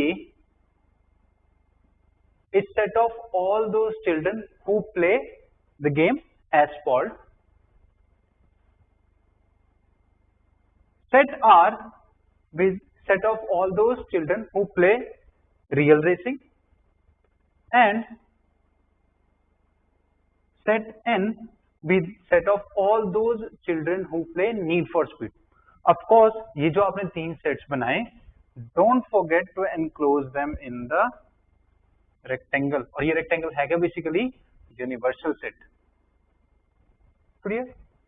अब वेन डायग्राम में हम लोग डेटा फिल करना शुरू करते हैं।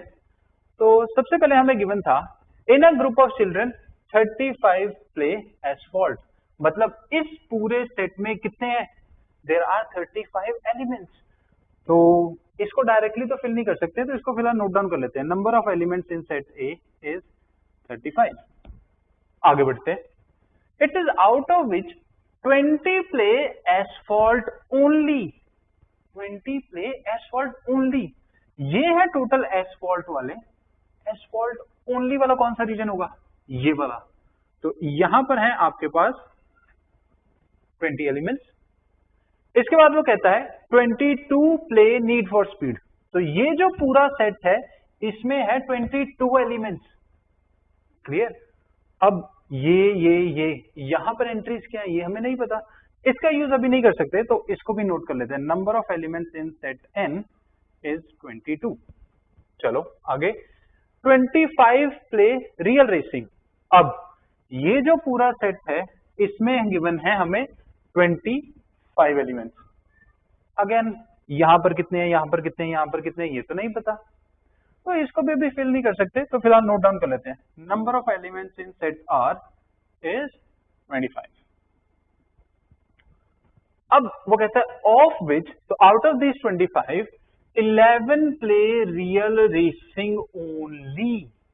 रियल रेसिंग ओनली, ये था पूरा रियल रेसिंग वाला, और इसमें से 11 ऐसे जो सिर्फ रियल रेसिंग खेलते हैं, मतलब ये वाले एलिमेंट्स गिवन थे हमें 11।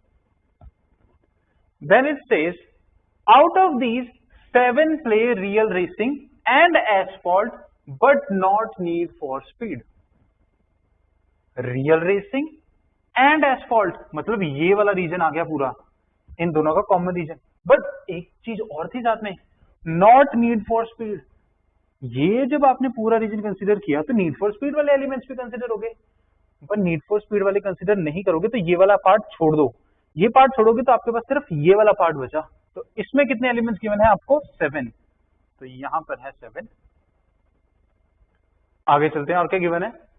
3 play Asphalt and Need for speed. Asphalt and Need for speed, यहां पर टोटल है 3, और भी कुछ गिवन था साथ में, बट नॉट रियल रेसिंग। ये वाला पार्ट आया, लेकिन रियल रेसिंग वाले एलिमेंट्स नहीं है। रियल रेसिंग वाले एलिमेंट्स छोड़ोगे तो सिर्फ ये बचा, तो यहां पर है 3। Then it says 12 play Asphalt and Real Racing both. अब 12 ऐसे चिल्ड्रन है जो एसफॉल्ट भी खेल रहे हैं, रियल रेसिंग भी खेल रहे हैं, मतलब इंटरसेक्शन गिवन थी। इंटरसेक्शन में टोटल 12 है। अगर 7 यहां पर है, तो यहां पर कितने होंगे? 5, तभी टोटल 12 होगा। क्लियर? चलिए, तो ये अब पार्शली फिल हो गए हमारे सेट्स। अब जिनका यूज नहीं किया हमने, उनका यूज कर लेते हैं। सबसे पहले number of elements in set ए 35। तो ए में 35 एलिमेंट्स, तो चेक करो 20 प्लस 5 25 और 7 प्लस 3 10, तो 25 प्लस 10 35। तो इसका यूज हो गया। Number of elements in set N कितने हैं? 22। यहां पर 22 है, लेकिन अभी ये नहीं पता कि यहां पर कितने और यहां पर कितने हैं, इसका यूज अभी भी नहीं होगा। चलो आगे। Number of elements in set R 25।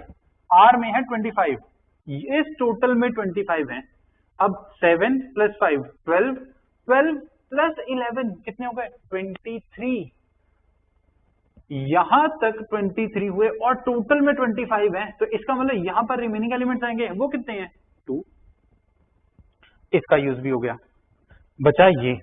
अब देखो क्या इसका यूज होगा, यहां पर 3, यहां पर 5, यहां पर 2 और टोटल में आपके पास गिवन है 22, तो 5 प्लस 2 10, ओ सॉरी 5 प्लस 2 7, 7 प्लस 3 10, 10 हो गई यहां पर, टोटल थे 22, तो यहां पर कितने हैं 12। क्लियर। अब क्वेश्चन देखते हैं पूछा क्या था। सबसे पहले how many play all 3 games, all 3 games, all 3 games मतलब एसफॉल्ट भी, रियल रेसिंग भी एंड नीड फॉर स्पीड भी, तो ये कितने हो जाएंगे, ये वाला पार्ट आ गया 5, तो पहले का आंसर तो क्लियरली नजर आ गया हमें 5। Next says how many play Real Racing and Need for speed but not asphalt, Real Racing and Need for speed but asphalt वाले एलिमेंट्स नहीं कंसिडर करने, तो इसमें से ये वाले एलिमेंट छोड़ दिए, तो ये आया 2, तो सेकेंड वाले का आंसर आ गया आपके पास 2 एलिमेंट्स। क्लियर। इसके बाद आ जाओ how many play need for speed only, need for speed वाले थे ये सारे elements, need for speed only कौन सा पार्ट, ये वाला पार्ट, तो कितने एलिमेंट्स हैं यहां पर 12, तो आंसर इज 12। लास्ट आपके पास what is the total number of children in the group, total number of children का मतलब इन सब चिल्ड्रन की बात हो रही है, तो इन सबको ऐड कर दो, जैसे ही आप ऐड करोगे you will get the answer 60। Moving on to the next question. Next हमारे पास है the sum of 3 numbers in GP is 63, तो हमें गिवन है 3 नंबर्स का सम 63, if we add 1, 18 and 8 to these numbers in that order, ध्यान रखना in that order, we obtain an AP, find the numbers। तो बेसिकली हमें 3 नंबर्स फाइंड करने हैं जो किसमें है जीपी में, एंड इनका सम क्या है 63 के इक्वल। तो हम सपोज कर लेते हैं कि ये जो जीपी में नंबर्स हैं, इस जीपी की फर्स्ट टर्म है a एंड कॉमन रेशियो है r। अगर फर्स्ट टर्म a है, कॉमन रेशियो r है, तो 3 नंबर्स इन जीपी क्या हो जाएंगे a, ar and ar square. अब इन 3 नंबर्स का सम ही गिवन था, किसके इक्वल था 63, तो we have a plus ar plus ar square is equal to 63, ये हमें गिवन है। इसके बाद वो कहता है if we add 1, 18 and 8 to these numbers in that order, इसका मतलब क्या है, फर्स्ट टर्म में क्या ऐड करोगे 1, तो ये होगा आपके पास a प्लस 1, सेकेंड में ar में क्या ऐड होगा 18, तो ar प्लस 18, थर्ड है आपके पास ar स्क्वायर, इसमें क्या ऐड हो जाएगा 8, ar square plus 8। If we do that then these numbers are in AP, we obtain an AP, so these are in AP and we have to find the numbers। अब numbers find करने के लिए मुझे A और R नजर आ रहे हैं, तो बेसिकली मुझे A और R चाहिए। आपके पास 2 वेरिएबल्स हैं एंड इन 2 वेरिएबल्स में आपके पास एक कंडीशन है, अगर मुझे किसी तरह एक कंडीशन और मिल जाए तो we are through. Second condition के लिए हमें ये चीज गिवन थी कि these numbers are in AP and in fact we know if 3 numbers are in AP then twice the middle term is equal to sum of first that is a plus 1 and last हो जाएगी ar square plus 18। अब जैसे ही आप इसको simplify करोगे ये बन जाता है आपके पास a minus 2r plus ar square minus 2ar बनेगा, ये plus ar square is equal to 27। अब आपके पास 2 इक्वेशंस हैं, 2 वेरिएबल्स हैं, सॉल्व करना स्टार्ट करते हैं। यहां पर नजर आ रहा था कि इस इक्वेशन में a कॉमन आ रहा है, तो a कॉमन लें तो आपके पास आ गया 1 plus r square is equal to 63, से दिस इज इक्वेशन 1। वैसे इस इक्वेशन में भी नजर आ रहा था कि a कॉमन आ रहा है, तो a कॉमन लोगे ये बना 1 minus 2r plus r square is equal to 27. So this is equation 2. अब इन दोनों इक्वेशंस पे एक फैक्टर कॉमन नजर आ रहा था मुझे, यहां पर भी है यहां पर भी है। अगर मैं इनको डिवाइड कर दूं तो ये कॉमन फैक्टर कैंसिल हो जाएगा। तो let us divide equation 1 with equation 2। जैसे ही आप डिवाइड करोगे ये आपके पास बनेगा 1 plus r square upon 1 minus 2r plus r square is equal to 7/3। अब r तक पहुंचने के लिए क्या करोगे, क्रॉस मल्टीप्लाई करोगे तो ये बना 3 into 1 plus r square is equal to 7 into 1 minus 2r plus r square. जैसे ही आप इसको सिंप्लीफाई करोगे आपके पास क्वाड्रेटिक बनेगी in terms of r square, तो ये बन जाएगी आपके पास 4r square minus 17r plus 4 is equal to 0। And in fact quadratic आपको सॉल्व करनी आती है, क्या करोगे, यहां पर इजीली फैक्टर्स बन जाएंगे by splitting the middle term. तो फैक्टर्स बनाने के बाद जब आप इसको सिंप्लीफाई करते हो तो आपके पास r की दो वैल्यूज आएंगी, r is either equal to 4 और r इज इक्वल टू 1/4। अब r की वैल्यू 4 इन दोनों में से किसी एक इक्वेशन में रख दो ताकि आपको a मिल जाए। जैसे ही आप इस इक्वेशन में रखते हो आपके पास a की वैल्यू आ जाती है 3। अगर a हुआ 3 तो a इंटू r किसके इक्वल हो जाएगा, 3 into 4 that is 12 and ar square 4 square is 16 into 3 is 48। तो आपके पास 3 नंबर्स इन जीपी कौन कौन से आए, 3, 12 एंड 48। क्लियर।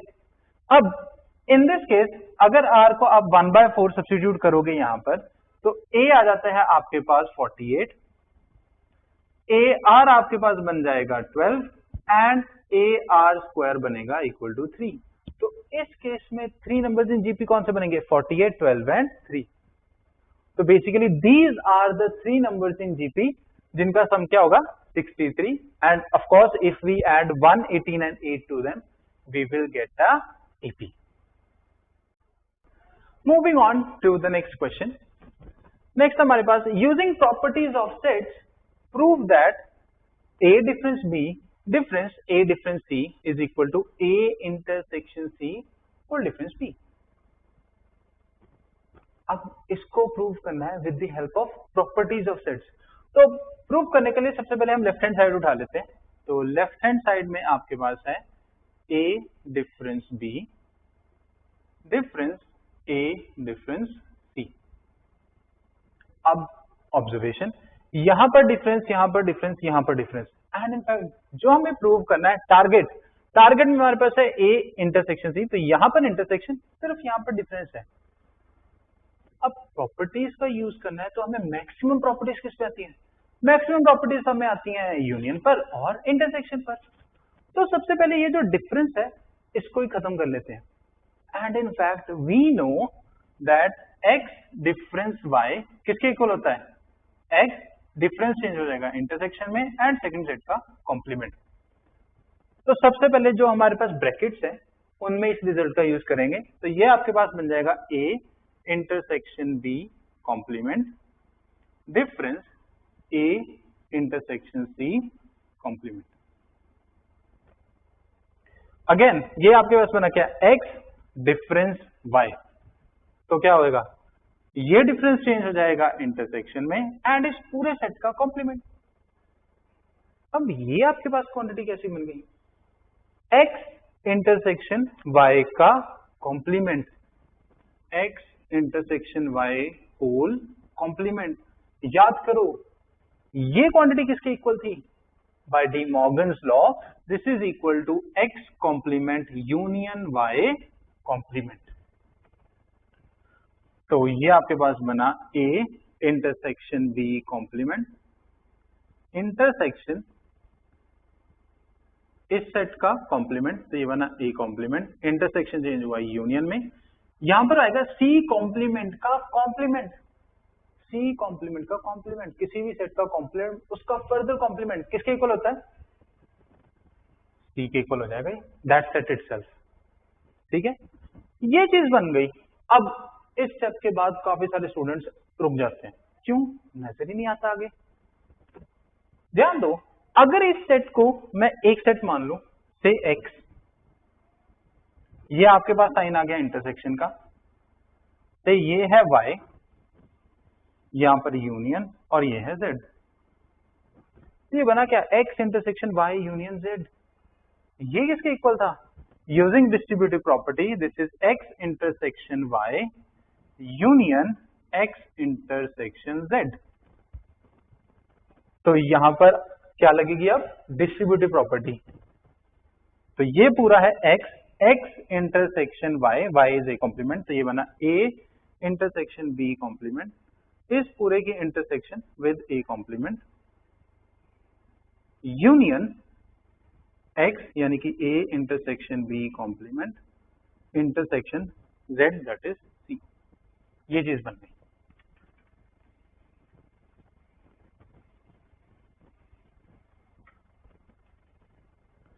अब यहां पर है a intersection b complement intersection a complement union a intersection b complement intersection c। Again target में हमें चाहिए था a intersection c minus b, a intersection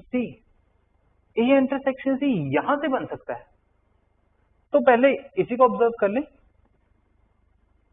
a intersection c बनाने के लिए क्या करें, a इंटरसेक्शन c बनाने के लिए ये तो a इंटरसेक्शन b कॉम्प्लीमेंट जो है आपके पास ब्रैकेट में है, इंटरसेक्शन c यहां पर पड़ा है। a और c को इकट्ठे करने के लिए क्या कर सकते हैं, सबसे पहले we know that intersection of sets is associative, तो मैं क्या करता हूं, इसकी बजाय इन दोनों को एसोसिएट कर देता हूं, किनको, b कॉम्प्लीमेंट इंटरसेक्शन c। अब इनको एसोसिएट तो कर दिया, लेकिन मुझे तो a इंटरसेक्शन c पे जाना था। a इंटरसेक्शन c पर जाने के लिए अगेन माइंड में क्या आता है, intersection of sets is also commutative, commute कर दो, तो ये आपके पास बन जाएगा a intersection c intersection b complement. Again target पे ऑब्जर्वेशन, a इंटरसेक्शन c इकट्ठे चाहिए, a intersection, again intersection of sets क्या है, एसोसिएटिव, तो इसकी बजाय मैं फिर से इनको एसोसिएट कर देता हूं, इनको एसोसिएट किया तो ये बना a intersection c intersection b complement, ये ऐसी क्वांटिटी बन गई x इंटरसेक्शन y कॉम्प्लीमेंट, किसके इक्वल है, x डिफरेंस y के, x इंटरसेक्शन y कॉम्प्लीमेंट, तो ये क्या बनेगा, ये बना a intersection c difference b, of course यहां पर यूनियन और यहां पर भी यूनियन। अब ये चीज तो आ गई, ये भी पड़ा है अभी हमारे पास। एक बात सोचो, किसी, अब फाइनली मुझे ये चाहिए, ये है हमारा टारगेट, और इस पर मैं पहुंच तो गया, लेकिन ये चीज भी अभी यहां पर आएगी, एक सेट की यूनियन किस सेट के साथ लूं कि मेरे पास ये क्वांटिटी बने, एम्प्टी सेट। तो अब मुझे ये देखना है कि यहां पर एम्प्टी सेट बनता है, करो चेक, यहां पर था आपके पास a intersection b complement intersection a complement, a complement. एक बात बताओ, x इंटरसेक्शन x कॉम्प्लीमेंट किसके इक्वल थी, this is equal to empty set. Empty set बन सकता है, लेकिन मुझे क्या चाहिए, a इंटरसेक्शन a कॉम्प्लीमेंट। तो वहां तक पहुंचने के लिए क्या करेंगे, सबसे पहले मैं क्या करता हूं, सिंस यहां पर इंटरसेक्शन थी और हमें पता है इंटरसेक्शन ऑफ सेट्स क्या है, एसोसिएटिव, तो मैं एसोसिएट कर देता हूं, किसको, हम एसोसिएट करेंगे b complement intersection a complement, ये चीज आ गई। अब इंटरसेक्शन इज ऑल्सो कम्यूटेटिव, तो कम्यूट कर दो, कम्यूट करोगे तो ये क्या बनेगा आपके पास, A intersection A complement intersection B complement.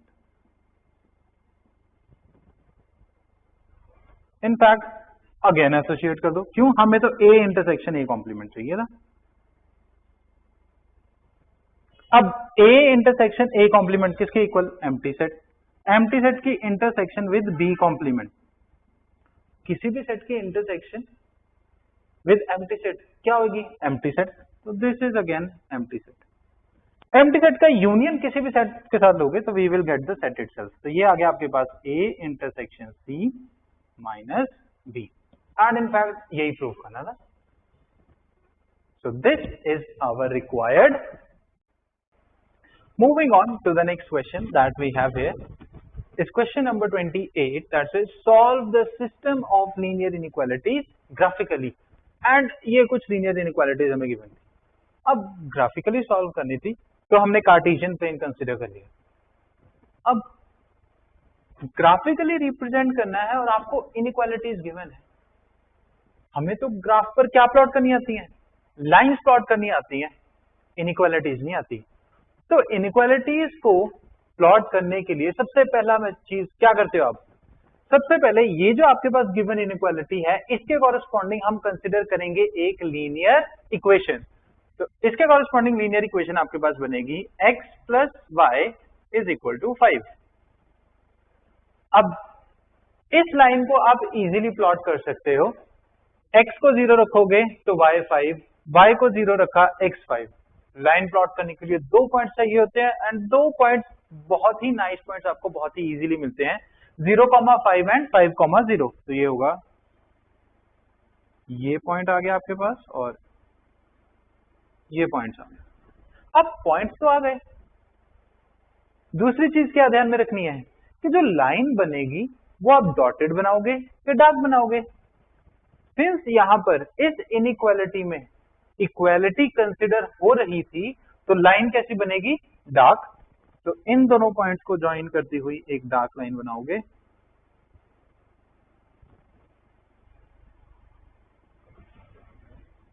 ये आ गई आपके पास line x plus Y is equal to 5। अब ध्यान से, कई बार स्टूडेंट्स क्या करते हैं, ये लाइन ड्रॉ करते हैं, यहां पर x plus Y is equal to 5 डालने की जगह इनइक्वालिटी का साइन डाल देते हैं। ये लाइन है, इनइक्वालिटी नहीं है, ध्यान से।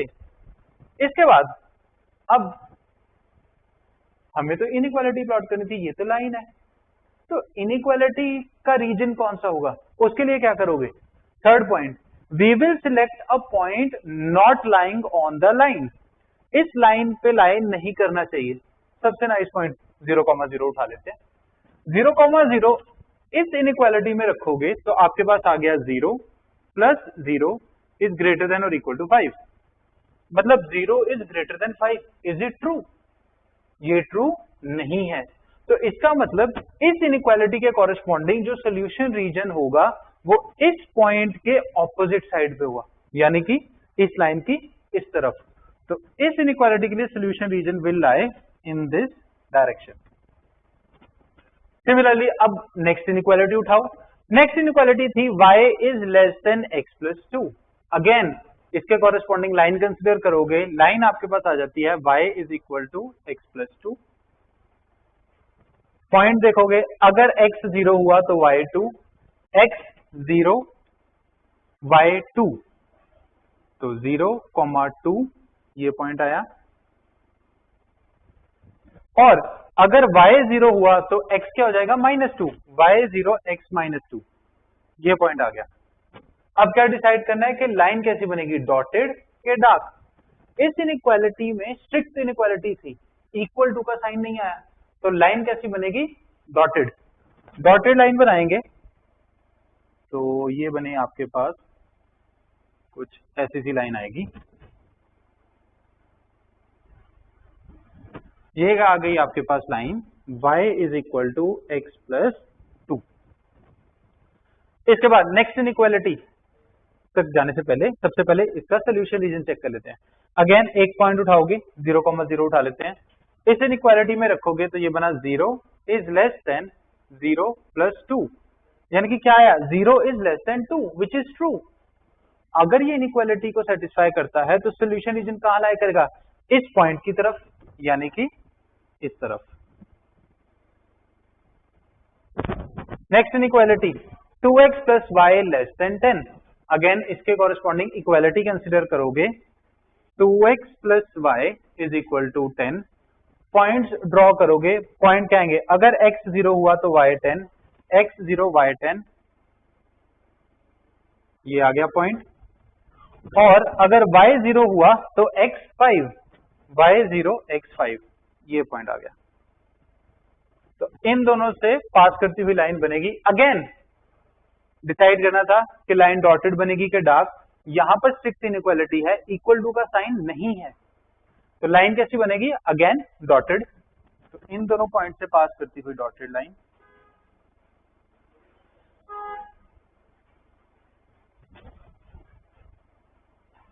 ये आ गई आपके पास। तो ये बनी आपके पास line 2x plus Y is equal to 10। Solution region check करने के लिए अगेन पॉइंट कंसिडर करोगे which is not lying on the line, 0,0। 0,0 के लिए चेक करोगे तो 2 into 0 plus 0 is less than 10, that is 0 is less than 10 which is true.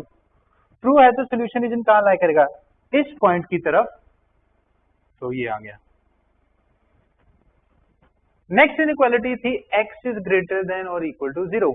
इसके corresponding equality consider करोगे तो होगा x इज इक्वल टू 0। अब x इज इक्वल टू 0 तो बड़ी नाइस लाइन है। x इज इक्वल टू 0 कौन सी लाइन है, हमारी y एक्सिस। तो this is the line x is equal to 0। अब हमें कैसे x चाहिए थे, ग्रेटर देन और इक्वल टू 0, 0 और 0 से बड़े। 0 और 0 से बड़ी x की वैल्यूज कहां मिलेंगी, इस लाइन की इस तरफ। तो हमें इस तरफ रहना है। नेक्स्ट इनइक्वालिटी थी y is greater than equal to 0। तो इसके कॉरेस्पॉन्डिंग जो इक्वालिटी आएगी that is y is equal to 0। Again y is equal to 0 बड़ी नाइस लाइन है, क्यों, y is equal to 0 is y axis. तो this is the line y is equal to 0। और हमें कैसे y चाहिए थे, y is greater than equal to 0, यानी y की वैल्यू 0 और 0 से बड़ी। y की वैल्यू 0 और 0 से बड़ी कहां मिलेगी, यहां से ऊपर।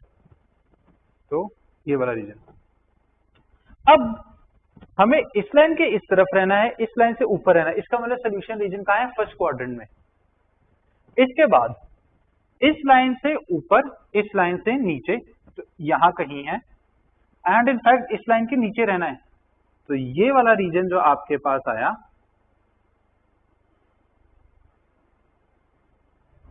This is the required solution region for these inequalities. So this is how we have solved this linear inequality. Moving on to the next question. Next हमारे पास है find the sum of the series and ये series given है जिसका sum find करना है हमें to n terms. अब clearly नजर आ रहा है ना ये series AP है, ना GP है, and in fact ना ही AGP है। तो इस series का sum कैसे find करें? अब ऐसी series का sum find करने के लिए जो हमने method study किया था उसमें हमने क्या किया था, we try to find the nth term of the series और वहां से आगे प्रोसीड करते हैं। तो let's try to find the nth term of this series. अब nth term फाइंड करनी है तो अगर आप टर्म्स को ऑब्जर्व करो तो यहां पर जितनी टर्म्स हैं उनमें न्यूमरेटर और डिनोमिनेटर में कोई ना कोई क्वांटिटी प्रेजेंट है। इसका मतलब nth टर्म में भी कुछ ना कुछ क्वांटिटी न्यूमरेटर में होगी और कुछ डिनोमिनेटर में। अब अगर आप ऑब्जर्व करना शुरू करते, फर्स्ट क्वांटिटी अगर आप देखो, फर्स्ट टर्म को देखो तो न्यूमरेटर में 2 क्यूब, डिनोमिनेटर में 1। फर्स्ट टर्म न्यूमरेटर में भी 1 टर्म, डिनोमिनेटर में भी 1 टर्म। सेकंड टर्म, अब न्यूमरेटर में क्या था, 2 क्यूब प्लस 4 क्यूब, डिनोमिनेटर में 1 प्लस 3, तो न्यूमरेटर में भी 2 टर्म्स, डिनोमिनेटर में भी 2 terms. Third term 2 cube plus 4 cube plus 6 cube, तो न्यूमरेटर में कितनी होगी, 3 टर्म्स, एंड डिनोमिनेटर में भी 3 terms, 1, 3 and 5। And similarly fourth में न्यूमरेटर में भी 4 टर्म्स, डिनोमिनेटर में भी 4 टर्म्स।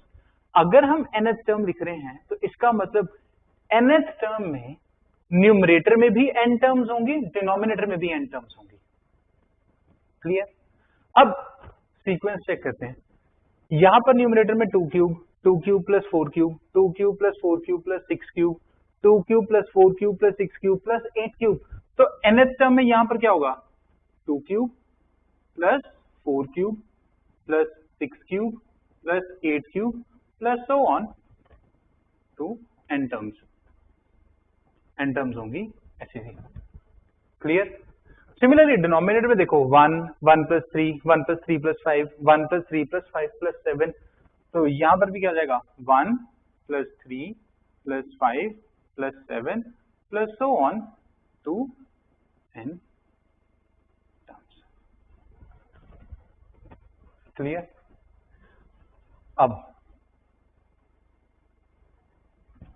अगर आप ऑब्जर्व करो 2 का क्यूब 4 का क्यूब 6 का क्यूब 8 का क्यूब, तो न्यूमरेटर में है क्या इवन नंबर्स के मल्टीपल्स का क्यूब। इनफैक्ट इन सब टर्म में से एक चीज नजर आ रही थी कि 2 क्यूब कॉमन आ रहा है। अगर 2 क्यूब कॉमन आएगा तो आपके पास बचेगा 1 cube plus 2 cube plus 3 cube plus so on 2 कहां तक जाएगा n नंबर ऑफ टर्म्स।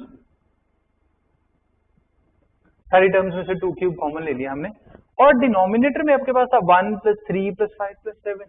ये तो सीरीज ही बड़ी नाइस है। इनफैक्ट ये सीरीज क्या है, दिस इज एन एपी जिसकी फर्स्ट टर्म है 1, कॉमन डिफरेंस है 2 and we know sum to n terms of an AP किसके इक्वल होता है n by 2 where n is the number of terms into twice of a is 1 plus n minus 1 into d is 2। Clear.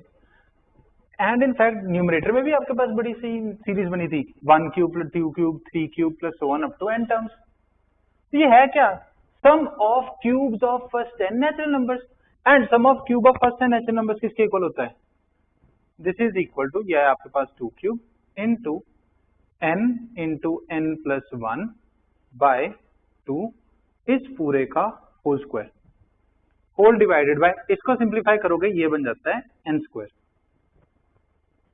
अब जैसे ही आप square open करके इसको simplify करते हो ये आपके पास बनेगा 2 इंटू n प्लस 1 का होल स्क्वायर। स्क्वायर ओपन कर दोगे तो ये क्वांटिटी बन जाती है 2n square plus 4n plus 2। तो ये आ गई आपके पास nth टर्म। लेकिन हमें तो सम फाइंड करना था। nth टर्म मिल गई। अगर मैं n की जगह रखूं 1 तो आपके पास a1 क्या बनता है, फर्स्ट टर्म आपके पास आ जाती है 2 into 1 square plus 4 into 1 plus 2। n की जगह रखा 2 तो सेकेंड टर्म आपके पास बनेगी 2 into 1 square 2 square plus 4 into 2 plus 2। n की जगह रखा 3 तो third term 2 into 3 square plus 4 into 3 plus 2 and so on कहां तक nth term 2 into n square plus 4 into n plus 2। तो ये आ गई आपके पास इस सीरीज की सारी टर्म्स और हमें इन टर्म्स का क्या फाइंड करना था, सम। तो इनका सम फाइंड करोगे तो a1 plus a2 plus a3 so on up to an, ये आपके पास बनेगा सम ऑफ n टर्म्स। अब अगर इस सीरीज के फर्स्ट टर्म्स उठाते जाओ तो ये बनेगा 2 into 1 square plus 2 into 2 square plus 2 into 3 square so on कहां तक जाएगा, तो ये बनेगा 2 into 1 square plus 2 into 2 square plus so on 2 into n square plus next आपके पास क्या बनेगा 4 into 1 plus 4 into 2 plus 4 into 3 so on. अगर मैं यहां से 4 कॉमन ले लूं तो ये बनेगा 1 plus 2 plus 3 plus so on till n। In fact यहां से भी 2 कॉमन ले लें तो ये बनेगा 1 square plus 2 square plus so on till n square. और उसके बाद आगे आपके पास 2 plus 2 plus 2 so on up to कितनी बार ऐड होगा n टर्म्स है तो n टाइम्स 2 को ऐड किया तो ये क्वांटिटी आपके पास बनेगी प्लस 2n। क्लियर। अब ये है कि आपके पास 1 square plus 2 square so on up to n square, sum of squares of first n natural numbers. और ये किसके इक्वल था, this is n into n plus 1 into 2n plus 1 by 6 plus 4 into 1 plus 2 plus 3 so on up to n terms, sum of first n terms, first n natural numbers. तो ये आपके पास बना n into n plus 1 by 2 plus 2n. Clear? अब जैसे ही आप इसको सिंप्लीफाई करते हो, ये आपके पास बन जाता है n into 2n square plus 9n plus 13 whole divided by 3. So this is the sum of n terms of this series. Moving on to the last question of this paper. We have a solution of 20% nitric acid. So we have a solution of 20% nitric acid is to be diluted by adding 4% nitric acid. The resulting mixture is to be more than 8% but less than 12% nitric acid. If we have 800 liters of 20% nitric acid solution, how many liters of 4% solution will have to be added? So basically यहाँ पर हो क्या रहा है? We have a nitric acid solution which is 20% nitric acid.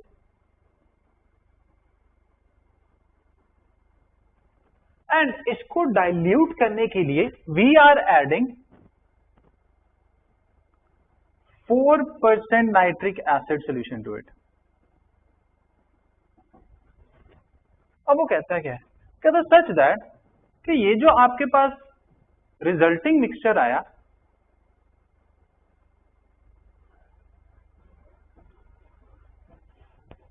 इस resulting mixture में जो acid content की परसेंटेज है, percentage of acid content, it says that is more than 8% but less than 12%. तो ये जो percentage है, this lies between 8 and 12. ये हमें given है और हमें find क्या करना है? कहता how many liters of 4% solution will have to be added. तो ये वाला solution हमें कितना add करना होगा ताकि हमारे पास जो एसिड कंटेंट है रिजल्टिंग मिक्सचर में वो इतना हो. अब इसकी वॉल्यूम फाइंड करनी है, तो सपोज कर लेते हैं कि we are adding x litres of this solution and x litres ये ऐड किया और ये हमें गिवन है 800 लीटर्स.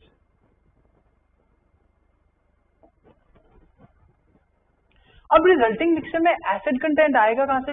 रिजल्टिंग मिक्सचर में एसिड आएगा इस सॉल्यूशन में से एंड इस सॉल्यूशन में से. तो सबसे पहले हमें ये चेक करना है कि इस सॉल्यूशन में से एसिड कंटेंट आएगा कितना, तभी आप परसेंटेज ऑफ एसिड कंटेंट पे जाओगे. ठीक है, तो रिजल्टिंग मिक्सचर में एसिड कंटेंट फाइंड करने के लिए सबसे पहले हमें ये फाइंड करना है कि इन दोनों एसिड्स में से, इन दोनों सॉल्यूशंस में से हमारे पास एसिड कंटेंट कितना आया. तो सबसे पहले acid content in 20% nitric acid, ये कितना है? इसमें है 20% नाइट्रिक एसिड और ये कितना है? 800. तो इसमें टोटल एसिड की वॉल्यूम कितनी होगी? 20% ऑफ 800 यानी कि 20/100 into 800, ये आ जाएगा आपके पास 160. तो इसका मतलब इस 800 लीटर्स में 160 लीटर्स क्या है? एसिड है. सिमिलरली सेकंड सॉल्यूशन में एसिड कंटेंट कितना होगा? Acid content in 4% nitric acid which is equal to again 4% of x litres, 4% of x litres. Simplify करोगे ये बन जाता है 4x/100. इसमें से आया इतना एसिड. अब रिजल्टिंग मिक्सचर में एसिड कंटेंट कितना होगा? ये वाला एसिड कंटेंट प्लस ये वाला एसिड कंटेंट यानी कि 160 प्लस 4x/100. लेकिन हमारे पास जो गिवन कंडीशन है वो किसमें है, that is in percentage of acid content. ये है टोटल एसिड कंटेंट इन रिजल्टिंग मिक्सचर। परसेंटेज निकालने के लिए हमें ये भी तो पता होना चाहिए कि ये टोटल वॉल्यूम कितनी है। अच्छा, इस सोल्यूशन की टोटल वॉल्यूम कितनी होगी, 800 लीटर्स ये था, इसमें x लीटर्स ये ऐड किया, तो इसकी वॉल्यूम कितनी हो गई, 800 प्लस x। तो अगर ये एसिड कंटेंट प्रेजेंट था रिजल्टिंग मिक्सचर में, इसको डिवाइड करूंगा टोटल वॉल्यूम के साथ, यानी कि 800 plus x multiply it by 100, तो ये आपके क्या पास क्या बनी, percentage of acid content in resulting mixture. और ये परसेंटेज कहां से कहां लाई कर रही है, 8 से 12 के बीच में, तो दिस लाइज बिटवीन 8 एंड 12। अब ये कंडीशन तो हमने बना ली, but we are interested in values of x। x find करना है, तो x फाइंड करने के लिए सबसे पहले इसको सिंप्लीफाई कर लेते हैं। नजर आ रहा था कि 100 के साथ मल्टीप्लाई हो रहा है, तो 100 के साथ मल्टीप्लाई करोगे तो ये बनेगा 8 is less than 1600 plus 4x upon 800 plus x is less than 12। ये कंडीशन बन गई आपके पास। अब x तक पहुंचने के लिए हमें डिनोमिनेटर में से x एलिमिनेट करना पड़ेगा, और माइंड में क्या आता है कि multiply through out by 800 plus x। पर क्या ऐसा कर सकते हैं, क्या इससे इनइक्वालिटी पे कोई असर पड़ेगा, देखते हैं। 800 एक पॉजिटिव क्वांटिटी प्लस x था क्या, x है वॉल्यूम इन लीटर्स, तो ये डेफिनेटली भी कैसी क्वांटिटी है, एक पॉजिटिव क्वांटिटी। दो पॉजिटिव क्वांटिटीज को ऐड करोगे you will get a positive quantity.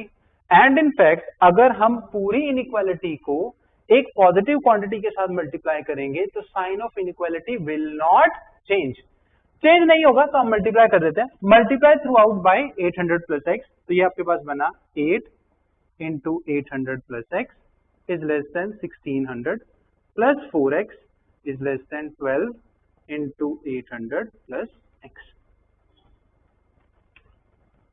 अब ये इनइक्वालिटी सॉल्व करके हमें x तक पहुंचना है, लेकिन x यहां भी इन्वॉल्व हो रहा है, यहां भी इन्वॉल्व हो रहा है, यहां पर भी इन्वॉल्व हो रहा है। सो सॉल्व कैसे करें, सॉल्व करने के लिए हम इस इनइक्वालिटी को दो पार्ट्स में तोड़ लेते हैं। पहला पार्ट होगा ये वाला, फर्स्ट इनइक्वालिटी, ये आके जाती है आपके पास 6400 plus 8x is less than 1600 plus 4x। एक इनइक्वालिटी ये बनेगी, दूसरी कौन सी बनेगी, ये वाला पार्ट, और ये आपके पास आ जाएगा 1600 plus 4x is less then 9600 plus 12x।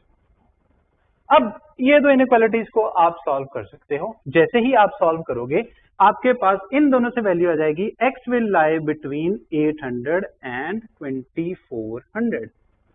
इसका मतलब volume of 4% nitric acid solution should be more than 800 liters but less than 2400 liters. Clear? So this was the discussion of paper 2. In fact, this was the discussion of test 08 and I really hope कि आपने इस discussion को enjoy किया. If you really like this video, do like it and share it with your friends and relatives. And do not forget to subscribe the RN Classes channel for further updates.